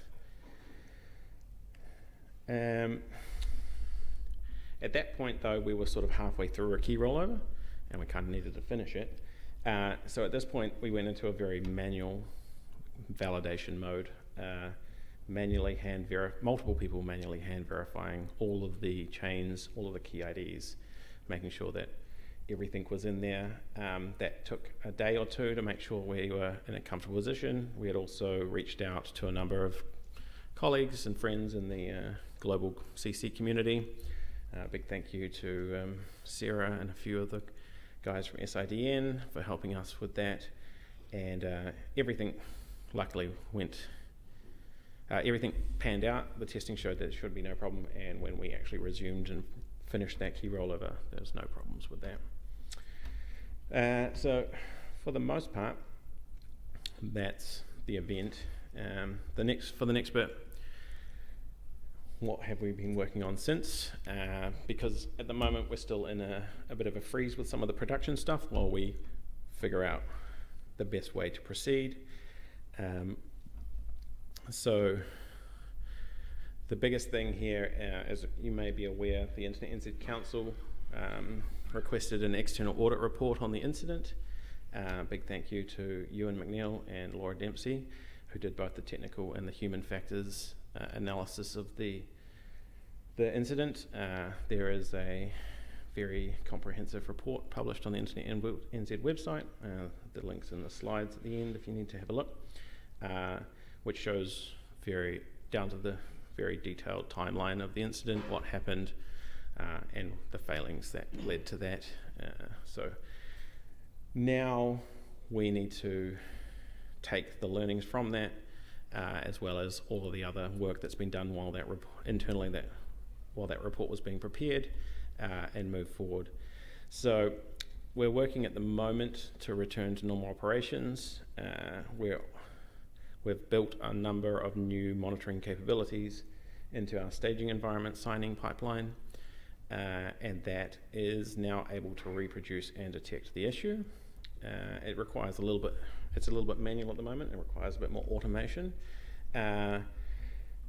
but that's made a lot of use of a lot of new tools and that we haven't formally used before in an automated process in the actual every 15 minutes. Things like DNS Viz. We've built new internal recursive DNS servers in our monitoring pipeline, and implemented things like fake root, which is simulating the DNS route ourselves in our staging environment, so we can do full chain validation in our staging environment now, and also inclusion of multiple recursive vendors in that testing framework, so that we're not just testing binds recursion, we're testing unbound, all the other ones. We are at the moment developing the plan for rolling out the correction to the TTL policy, which will allow us to go back to normal rolling operations. Once that's ready, we'll be getting peer reviewed from some friends in the industry, making sure that all the T's are crossed and I's are dotted. We don't want to have another event. That was a bit of that. And that ultimately leads to the reconfiguration of the production DNSSEC signing process, the unfreeze, and the completion of the second KSK roll on the backup signing chain, which has been in a pause state for a while now. All of this is also backed up with a much more comprehensive communication strategy to the community, which includes NZNOG, to let you guys know what's going on, what's coming up, what to expect, and also making sure the contacts are there if something's wrong. And that's implementing part of, as I said, of what the report's recommendations. There was 26 recommendations in that report done by the externals. But that doesn't implement all of the recommendations. It's a lot of complex changes that are in there. And there's other work that we've been progressing internally. So a lot of that work is getting built into the next generation of the signing pipeline, which is a bit of work we've been undertaking in parallel. So if you're unaware, the private key material for the DNSSEC signing is held within hardware security modules. The modules that were in use were implemented 10 years ago and are at their end of life. And the vendor has just announced that they will not be supporting that hardware in a couple of years. It happens to be the same hardware that the root zone is signed with, and they've gone through the same problem. They had to pause their key rollover while they figured out the new vendor for that. But ultimately, we've been implementing new HSMs. They're already in our racks and testing, and we're currently building an entirely new parallel signing infrastructure pipeline, updating all the software stack and integrating a lot more of the recommendations from the report, as well as the fixes and changes we've made as part of the return to operations work. And also just a whole lot of updates are needed to that process for changes in the industry for best practice, retirement of legacy algorithms. Yeah. So, lessons learned. Have an incident response plan and practice it. We had one. We hadn't practiced it quite as much as we needed to. And one of the key things there is having the appropriate comms prepared, because there was a bit of a time lag, and that caused a lot of uncertainty in the industry. Media speculating that kind of problem doesn't help the situation. The issues can always occur no matter how comprehensive you think your testing is, especially when it's in a system that you don't actually run yourselves, but it's where it manifests. So there's a lot of work to expand that. Having a good team is obviously always a great thing to have when this is, and also having a lot of good friends. A big shout out and thank you to all the people in the community that helped us with this, provided us with logs, dumps of DNS resolver cache states that helped immensely, and also to our partners Sarah and SIDN. They were big helps, especially being in different time zones and able to look at those things, and fostering and maintaining those relationships both locally and internationally has been a good thing. We're of the opinion now that short TTLs on DNS records is a good thing, and it seems to be a bit of a trend that seems to be popping up, that it's probably a good thing to do in general. There's no thing like official things that we're aware of that says that you should do this, but it seems to be in a building consensus that is a good thing. And this was a key thing, that in the incident, we can always make this a lot worse than it already is. So it was more of, take baby steps with this.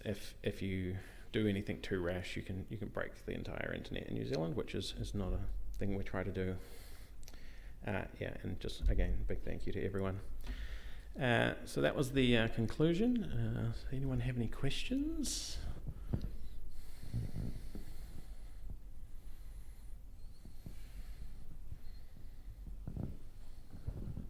Jeff Houston, look, I was wondering if you had any feedback from the various operators of access services in New Zealand, because most of New Zealand's ISP recursive resolvers perform DNSSEC validation. They do, yes. And obviously this would have impacted them. Do you have any feedback from that? One of the big things that we did obviously look is the APNIC stats on that, and as you are correct, New Zealand has quite a high validating resolver configuration. I think it's in the 80% plus range. And so that was the bit with the community, and making sure we have that dialogue going forward as an improvement, making sure we have the contacts and the distribution methods directly to those people. NZNOG Slack was good, but it's not as good as it could be. Is that what you mean? Or? Well, I had a particular question about AS5580, is it? Mercury. Mercury, yeah. Is Mercury in the room? Hello, Mercury. They turned off validation a week after this incident and haven't turned it back on again since. And I was just wondering if Mercury, but he's right here in front of me. But interestingly, that was the only one where I actually saw an impact, and this is why I was sort of wondering if you had that feedback or not. Not at this stage. At the moment, we've been focusing internally on getting everything back up and running, but again, before we do any of that, there is a big bit of communication that we need to do that we're planning on. So yes, thank you. We'll be following that up. Thanks. Anyone else?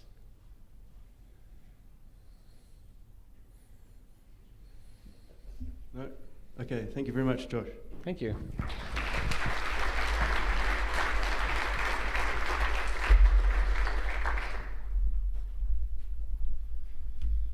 Yeah, well, I wouldn't want to wish these events on anybody. It does seem to be quite good at generating talks for NZNOG.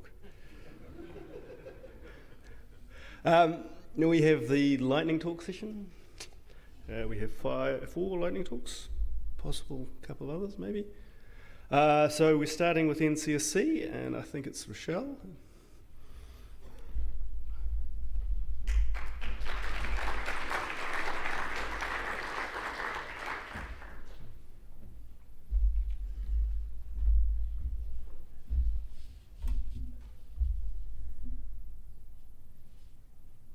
Tēnā koutou, katoa, ko Rachel, toko ingoa, no tamaki makaro, aho.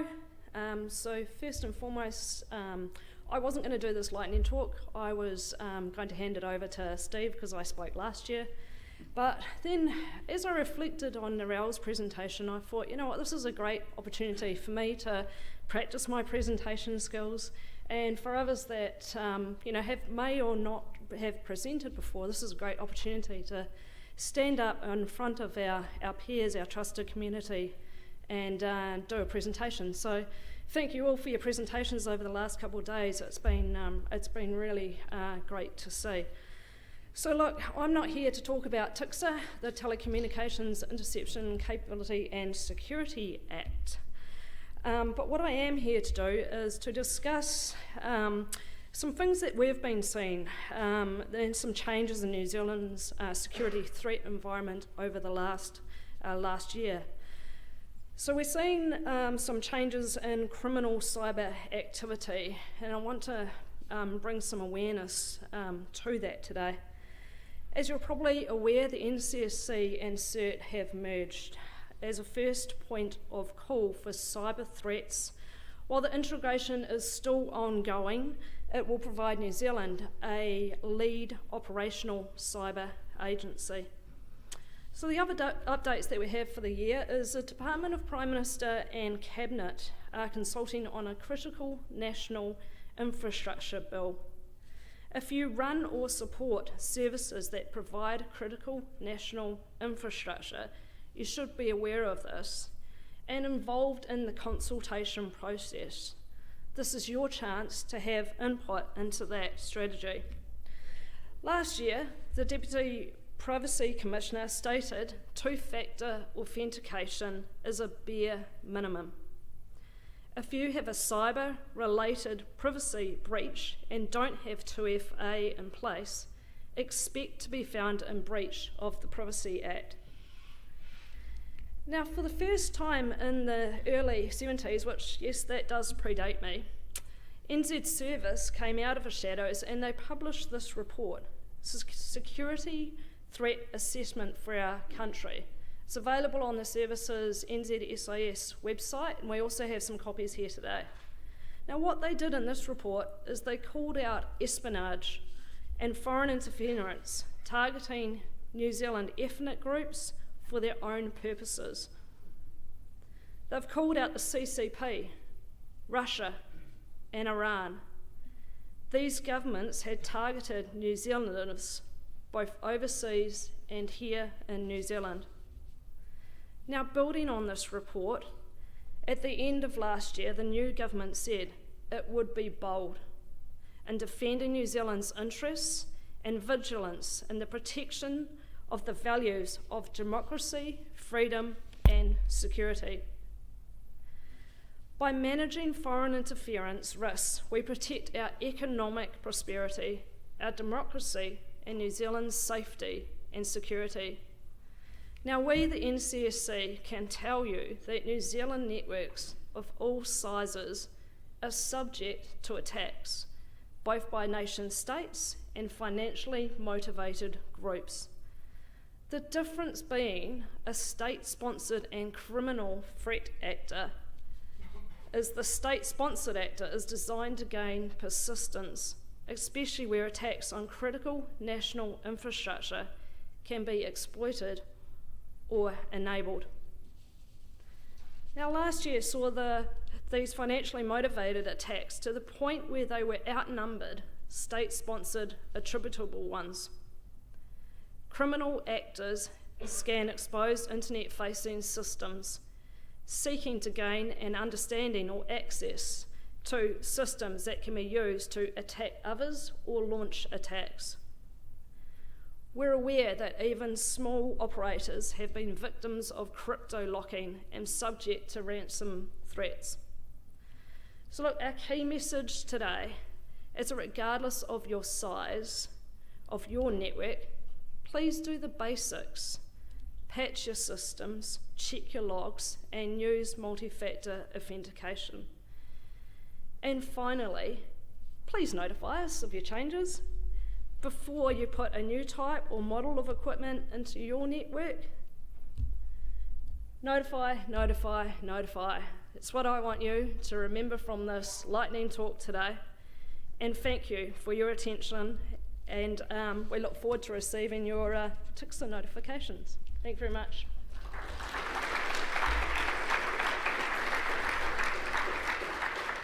Now, as I did steal Steve's thunder, does anyone have any questions? Probably just one. So New Zealand's going to move into into a critical infrastructure program, yeah? There is, yes, New Zealand is looking, Department of Prime Minister and Cabinet is currently looking at critical national infrastructure bill. Okay, so how are you going to define what's critical infrastructure and what's not? So the broad definitions that we've got in place in Australia means pretty much all carriage service providers and all service providers, whether licensed telecommunications carriers or not, are defined as critical infrastructure? There's a consultation process that they are doing at the moment. Steve, are you able to... Do I have to do a submission? So, what, well, if you don't want to be involved in the democratic process... Just trying to work... Were we talking yesterday about norms and being involved?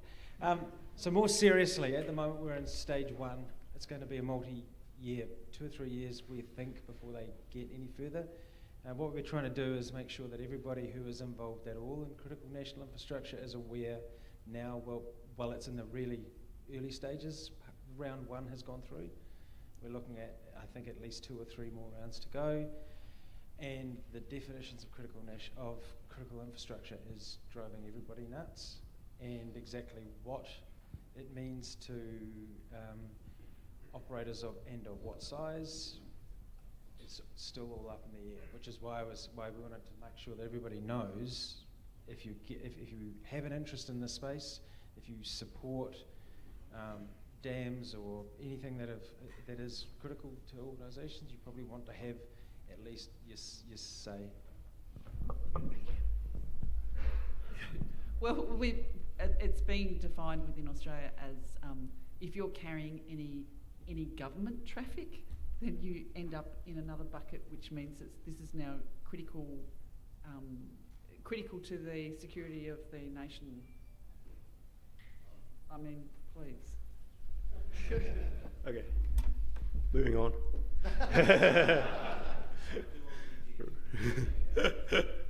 Okay, next up we have John 1 from this talk session.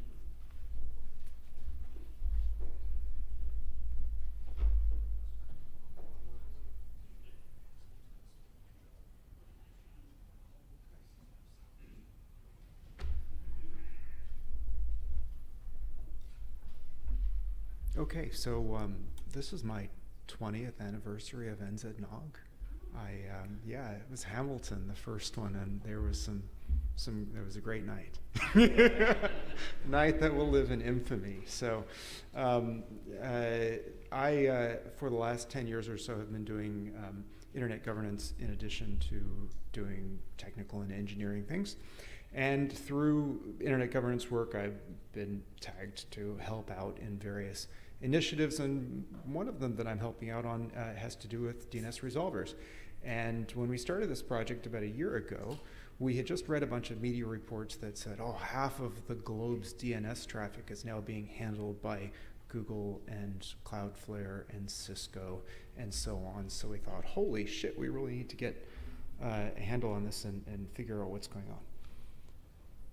So, quoting Mr. Ewan McNeil, an old friend to NZNOG, a former employee and the one who did the DNSSEC review that Josh was just talking about, this is our human understandable explanation, because a lot of people in internet governance are not engineers, and they don't necessarily understand how DNS infrastructure works.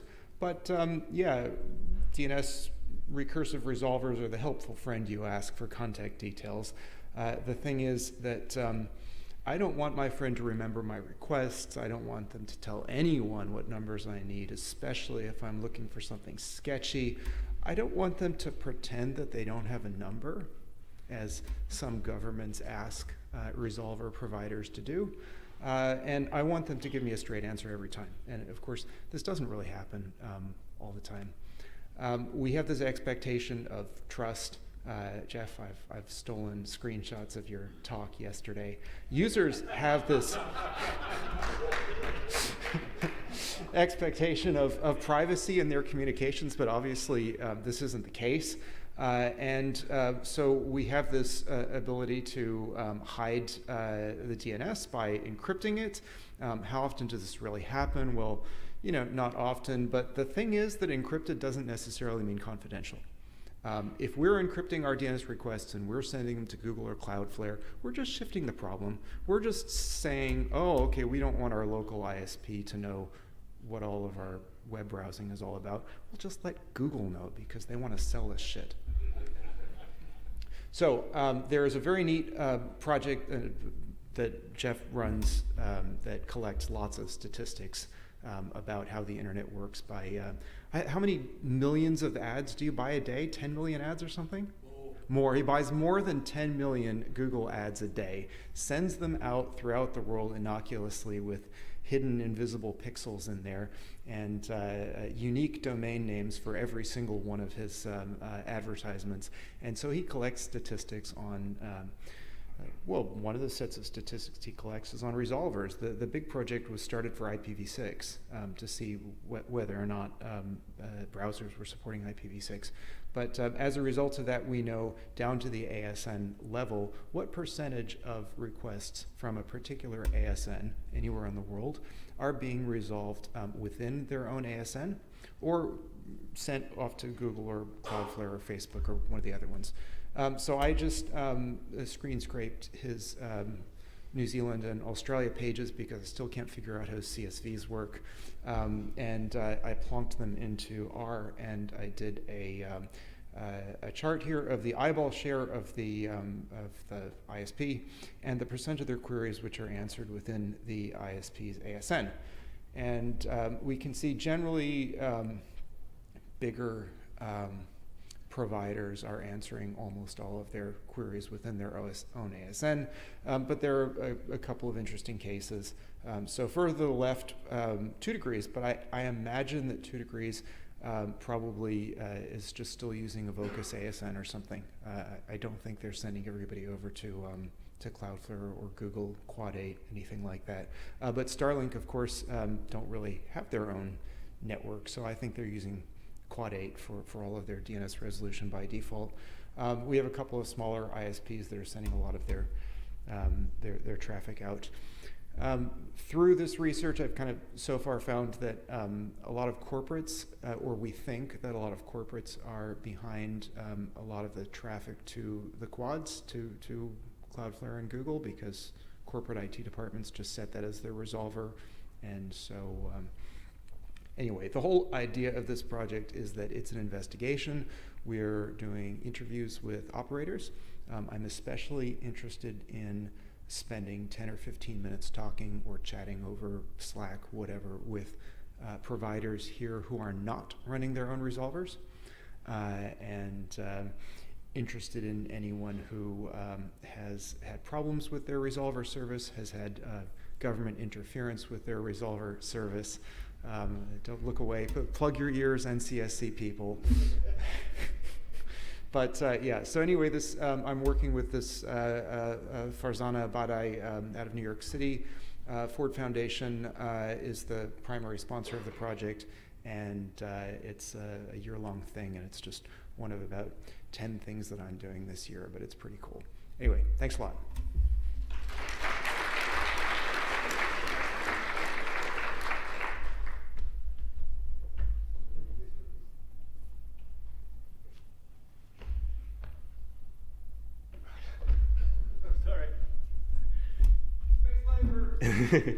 Had to remember who was next. Next we have Sean.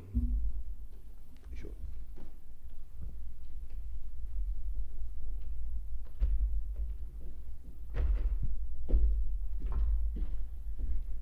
Didn't even get a clap when I walked up. I must have been really bad yesterday. Hi, I'm back. You get me again to talk about everyone's favourite project, IP geolocation. I can hear the groans, I get it. and talking with people over the last couple of days, there's sort of two camps out there. There's the, IP geolocation's a pain in the ass, and there's the, I don't actually give a shit. So I kind of want to change that because we have some pretty cool RFCs now that there's no real excuse to not have some good geolocation, especially in a smaller economy like us, where we can't have giant big subnets assigned to every city in the country. So, first off, there is more to New Zealand than Auckland, if you believe it or not. So I tried to pull up some better data, but what I could really grab very quickly was some data from Shodan, which really just shows that a significant number of geolocation results for New Zealand IPs land in Auckland. Now, that's not really a big surprise. We'll get to that in a minute. But it can make it a bit of a pain for the rest of us in the country. Especially, it's more important than just some ads of, hey, here's some girls in your area and it says in Auckland and I'm on the other side of the country. That's way too far to travel. So, it can also cause some physical headaches. I don't know if everyone's seen this in the States. Hopefully our law enforcement in this country is a bit brighter. But this poor guy in a quiet Kansas home ended up with 600 million IP addresses that were geolocated to him because he was the geographic center of the US. And he had FBI and agents and law enforcement knocking his door from everything from like runaway children to keeping girls in the basement. So I think he actually moved away. It was so bad. And then he sued law enforcement. Really, really bad. And this is a classic example where geolocation gets pulled from WHOIS. Much to Jeff's disapproval, and I completely agree with him, WHOIS is not a geolocation provider, but tough shit, it kind of is. When there's no better data available for providers, it lands on WHOIS, which, as we know, results in the organisational address, not the user's address. So it's a really, really bad way to seek geolocation information, but that's exactly what happens. WHOIS should never be used like this. It's so wrong, and we need to fix it. So, RFC 8805 has existed for a while. Hopefully a number of you here are already using it. That basically describes a CSV format where you can put your IP or prefix, V4 or V6, country as an ISO code, NZ, region, city, zip. Region and zip, not so crazy for us. They're for more larger economies. And you can submit these regularly to geolocation providers, to CDNs, to Google, etc. Some allow you to just give them a URL, so you can change it dynamically. Some you have to literally upload constantly. So it can be really time consuming and really annoying. And of course this works really well for public IPs. Ones behind CarryNet become a bit more of an issue, whether you have a set of IPs for certain regions, whatever, I don't know, whatever flavor you want to do. So, like I said, so we have IP, country ISO code, region, city, zip. Everything other than the IP are optional fields. So this gives an example of sort of one of our geofeeds. And they're really, really easy to pull together. You can pull from your internal tools, look at a customer's IP, look at their address, spit out a CSV. It's really not hard. So all these geo providers are already looking at our WHOIS data incorrectly. So what you can do, what RFC 9092 allows you to do, is chuck the geofeed into your WHOIS record, which is awesome. So you enter a remark type, you throw the geofeed in there, and then all these geolocation providers will go out, find it themselves, update it. They'll check it from anywhere from 1 day to maximum slow 15 days. And that's all you need to do. They will go, they'll figure it out, and they'll check it. So what's the bad side? Well, ultimately you're putting a CSV publicly. You can restrict that based on the user agent of the geolocation providers or on source IPs. Of course, all of that can be spoofed, but ultimately all you're giving is anything from just an IP and country to a city. You're not handing over customer information. And the data can be trusted because you are the rightful owner of those IPs. You put that record in there. If that points somewhere where it shouldn't, that's on you. And then if you put the wrong data in your CSV file, you're also the one to blame. So you can't blame the poor man in a house in Kansas in the middle of the US or the equivalent in New Zealand. Probably somewhere in Wellington, I don't know, John's house. So, it's super widely supported. All of the geo IP and location providers go and source it out from Max9 to IP geolocation, DBIP, etc. No need to contact everyone individually. They'll go and find it for you. It allows you better IP utilization for those providers that are doing big fixed subnets for certain regions. You can go down to a /32. You could go down to a /128 for V6 if you want to. It's relatively quick for IP geolocation updates, with some of those providers checking in daily to see if there's any changes. And it fixes geolocation. We don't have any madness.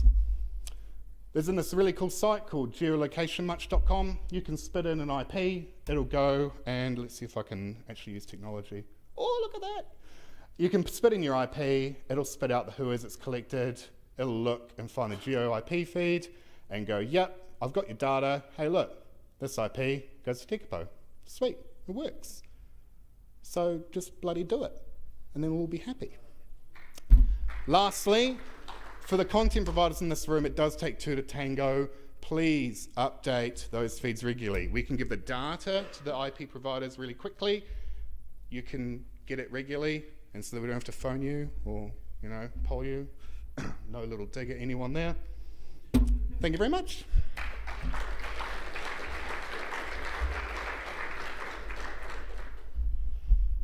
Hi, Ellie. Since RFC 8805 was mentioned, within the APNet whois database now, we actually have a geo field registered within the INET6 objects. Yeah, a really good point as well. And I don't know why RFC 9905 or whatever the number was, I've already forgotten. But for some, I think because not all of the registries have the geo field, they've decided to use the remarks field, and then you specifically need to put geofeed space your CSV. But APNEC is certainly sort of leading the charge, and I think once everyone has a geo field, then we'll start seeing that field actually be used for this as well, so which would be really cool.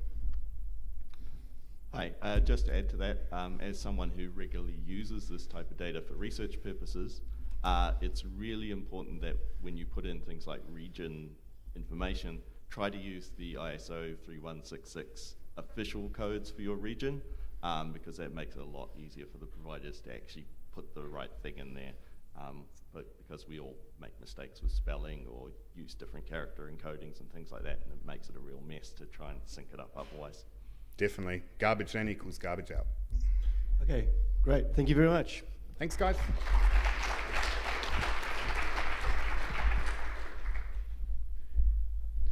Okay, we've only got time for one more, so we've got John 2, or Jono Sadler. He's going to talk a bit about his own history.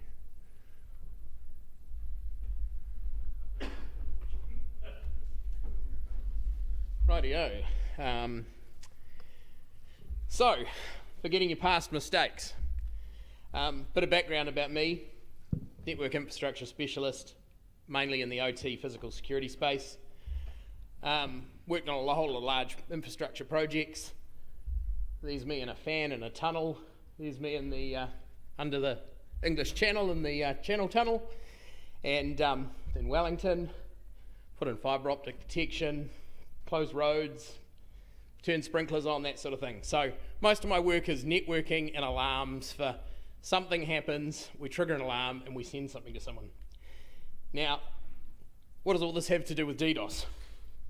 So something happens, we do something about it. We send an alarm to an operator. Now these are the key things. If the network goes down or the power goes off, rewind back to the 1990s, which is where the story starts. I was a spotty-faced teenager, probably queuing up to be first to get Windows 95. iHug was the ISP of choice, and ironically crash.ihug.co.nz got DDoSed. Voyager was giving us floppy disks. Extra was born. I pissed off Telecom when we were in the Herald. Helps if you put a password on your billing portal. And the key thing here is I became an apprentice technician. Now, what I was doing is working for one of New Zealand's largest security and fire alarm companies, and we were running around putting in PSTN dialers on analog phone lines to make phone calls when something happened. Alarm goes off, air conditioning fails, whatever. They called an alarm receiver, an alarm monitoring station. Looked a bit like that. That's a Sureguard MLR2, but there's loads of them out there. Typically, these were either on primary rate circuits or on just copper stepper lines, that sort of thing. Evidently, there were about 250,000 of these around the country in the late 90s and early 2000s. Most monitoring stations had between 6 and 128 lines, so huge oversubscription if everything called at once.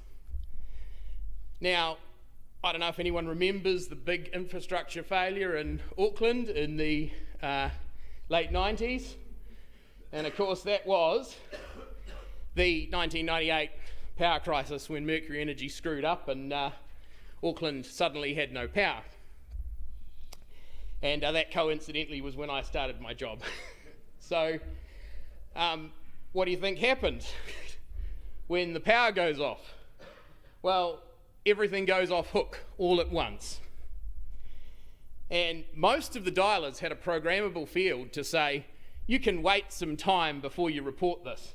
But the default was either no delay or 1 minute.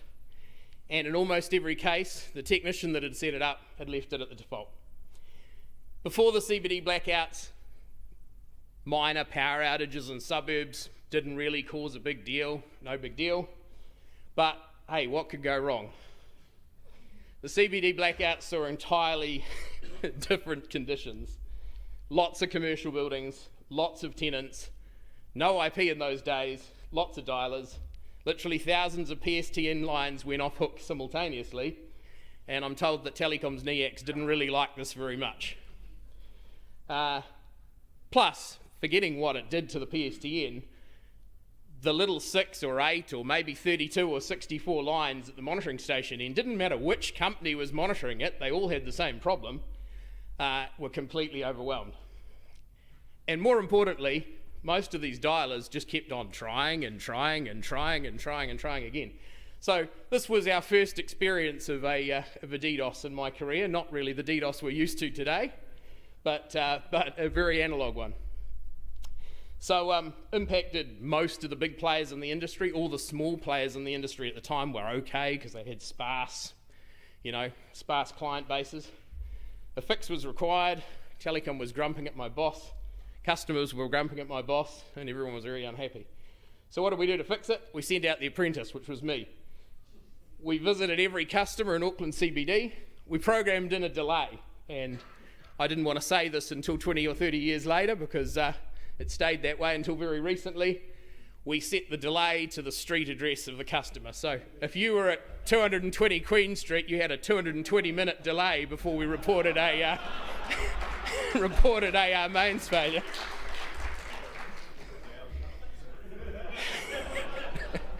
So, did the industry learn anything? Of course not. With the asterisk of a few players did, but not many. So we fast forward to the present day, or recent days. PSTN alarm monitoring is largely extinct in New Zealand. All sorts of IP-based variants have been replacing it at extremely fast rates because Spark's retiring the PSTN. And as with everything else, there's not a lot of great standards. There's loads of vendors, heaps of different people doing different things. Some are doing it okay, but most aren't. So PSTN dialer's been replaced. Typically these modern, a lot of people are still calling them dialers, essentially connected to whichever RSP's customer connection is at the customer's site. They may or may not have a 3G or 4G path instead, or they might have both. And all the vendors say what when you say load balancer. So typical setup there, I stole this off one of the vendors' websites, but it doesn't really matter what vendor it is. There's some sort of alarm. It might be a fire alarm, it might be a security alarm, it might be an air conditioning system. It's connected to a dialer of some description, it's got some paths, and it's going to a receiver at a monitoring station somewhere. Might be x86 based, or it might be hardware. So typically these systems send a polling packet periodically, every number of minutes, saying, hey, I'm okay, depending on what sort of service you buy. Someone might tell you about that if it's gone missing for 12 hours, or someone might tell you if that's gone missing for 5 minutes, just depends on what you subscribe to. We send an alarm and send some packets when an event is triggered, and we still, this is where we haven't learned, we still retransmit and retransmit if it doesn't get through. Now, remembering back to where we were before, what do we do if the power goes off? Well, that's not an issue anymore, we fixed that. But what do we do if the network goes down? We go and start sending stuff again, maybe over the backup path, or maybe if that's down too, we just tell everything that we're back online when it comes back. So, okay, no big deals. There's a comms outage, happens, second path doesn't exist, IP doesn't have the issues that phone lines have. For most comms outages, this isn't a problem. But, the big but, this happened. Chorus decided to do an update to a whole lot of UFB connections, 200k worth. Don't worry, got 2 weeks of notice, don't think about that. Hey, what can go wrong? You quickly realised the vendors hadn't thought about their 1990s issues. You initially ignore all your offline alarms. Hey, this plan works.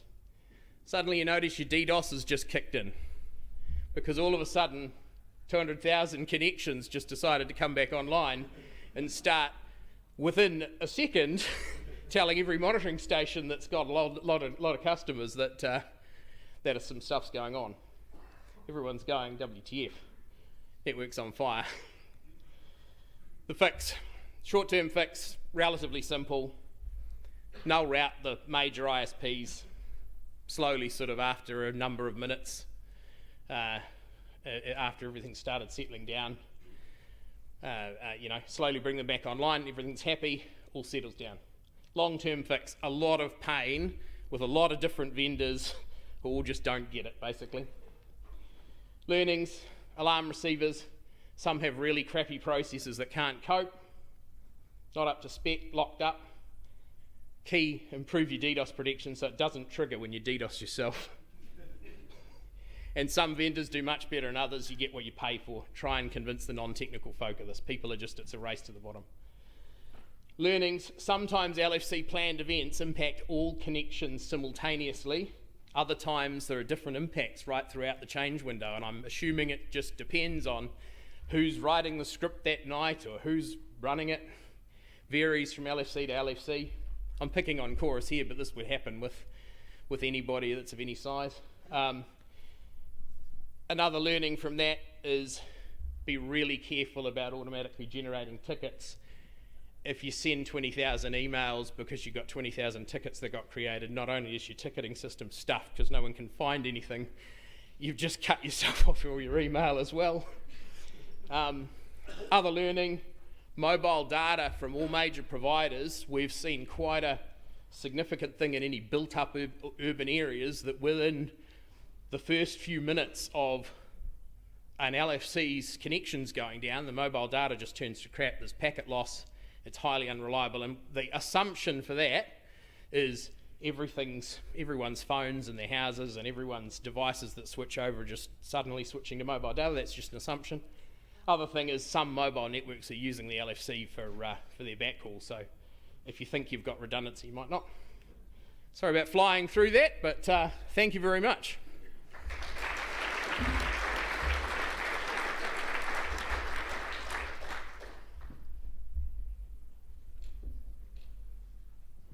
No questions? It was pretty well explained, wasn't it? Thank you. I'll let you all go. Thanks, Ryan.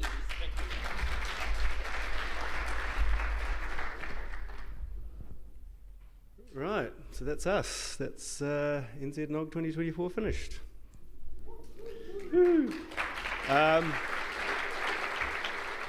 Not much more to say. I believe we should have afternoon tea, so if you're not rushing to the airport, you're welcome to stay and have another coffee or a bite to eat.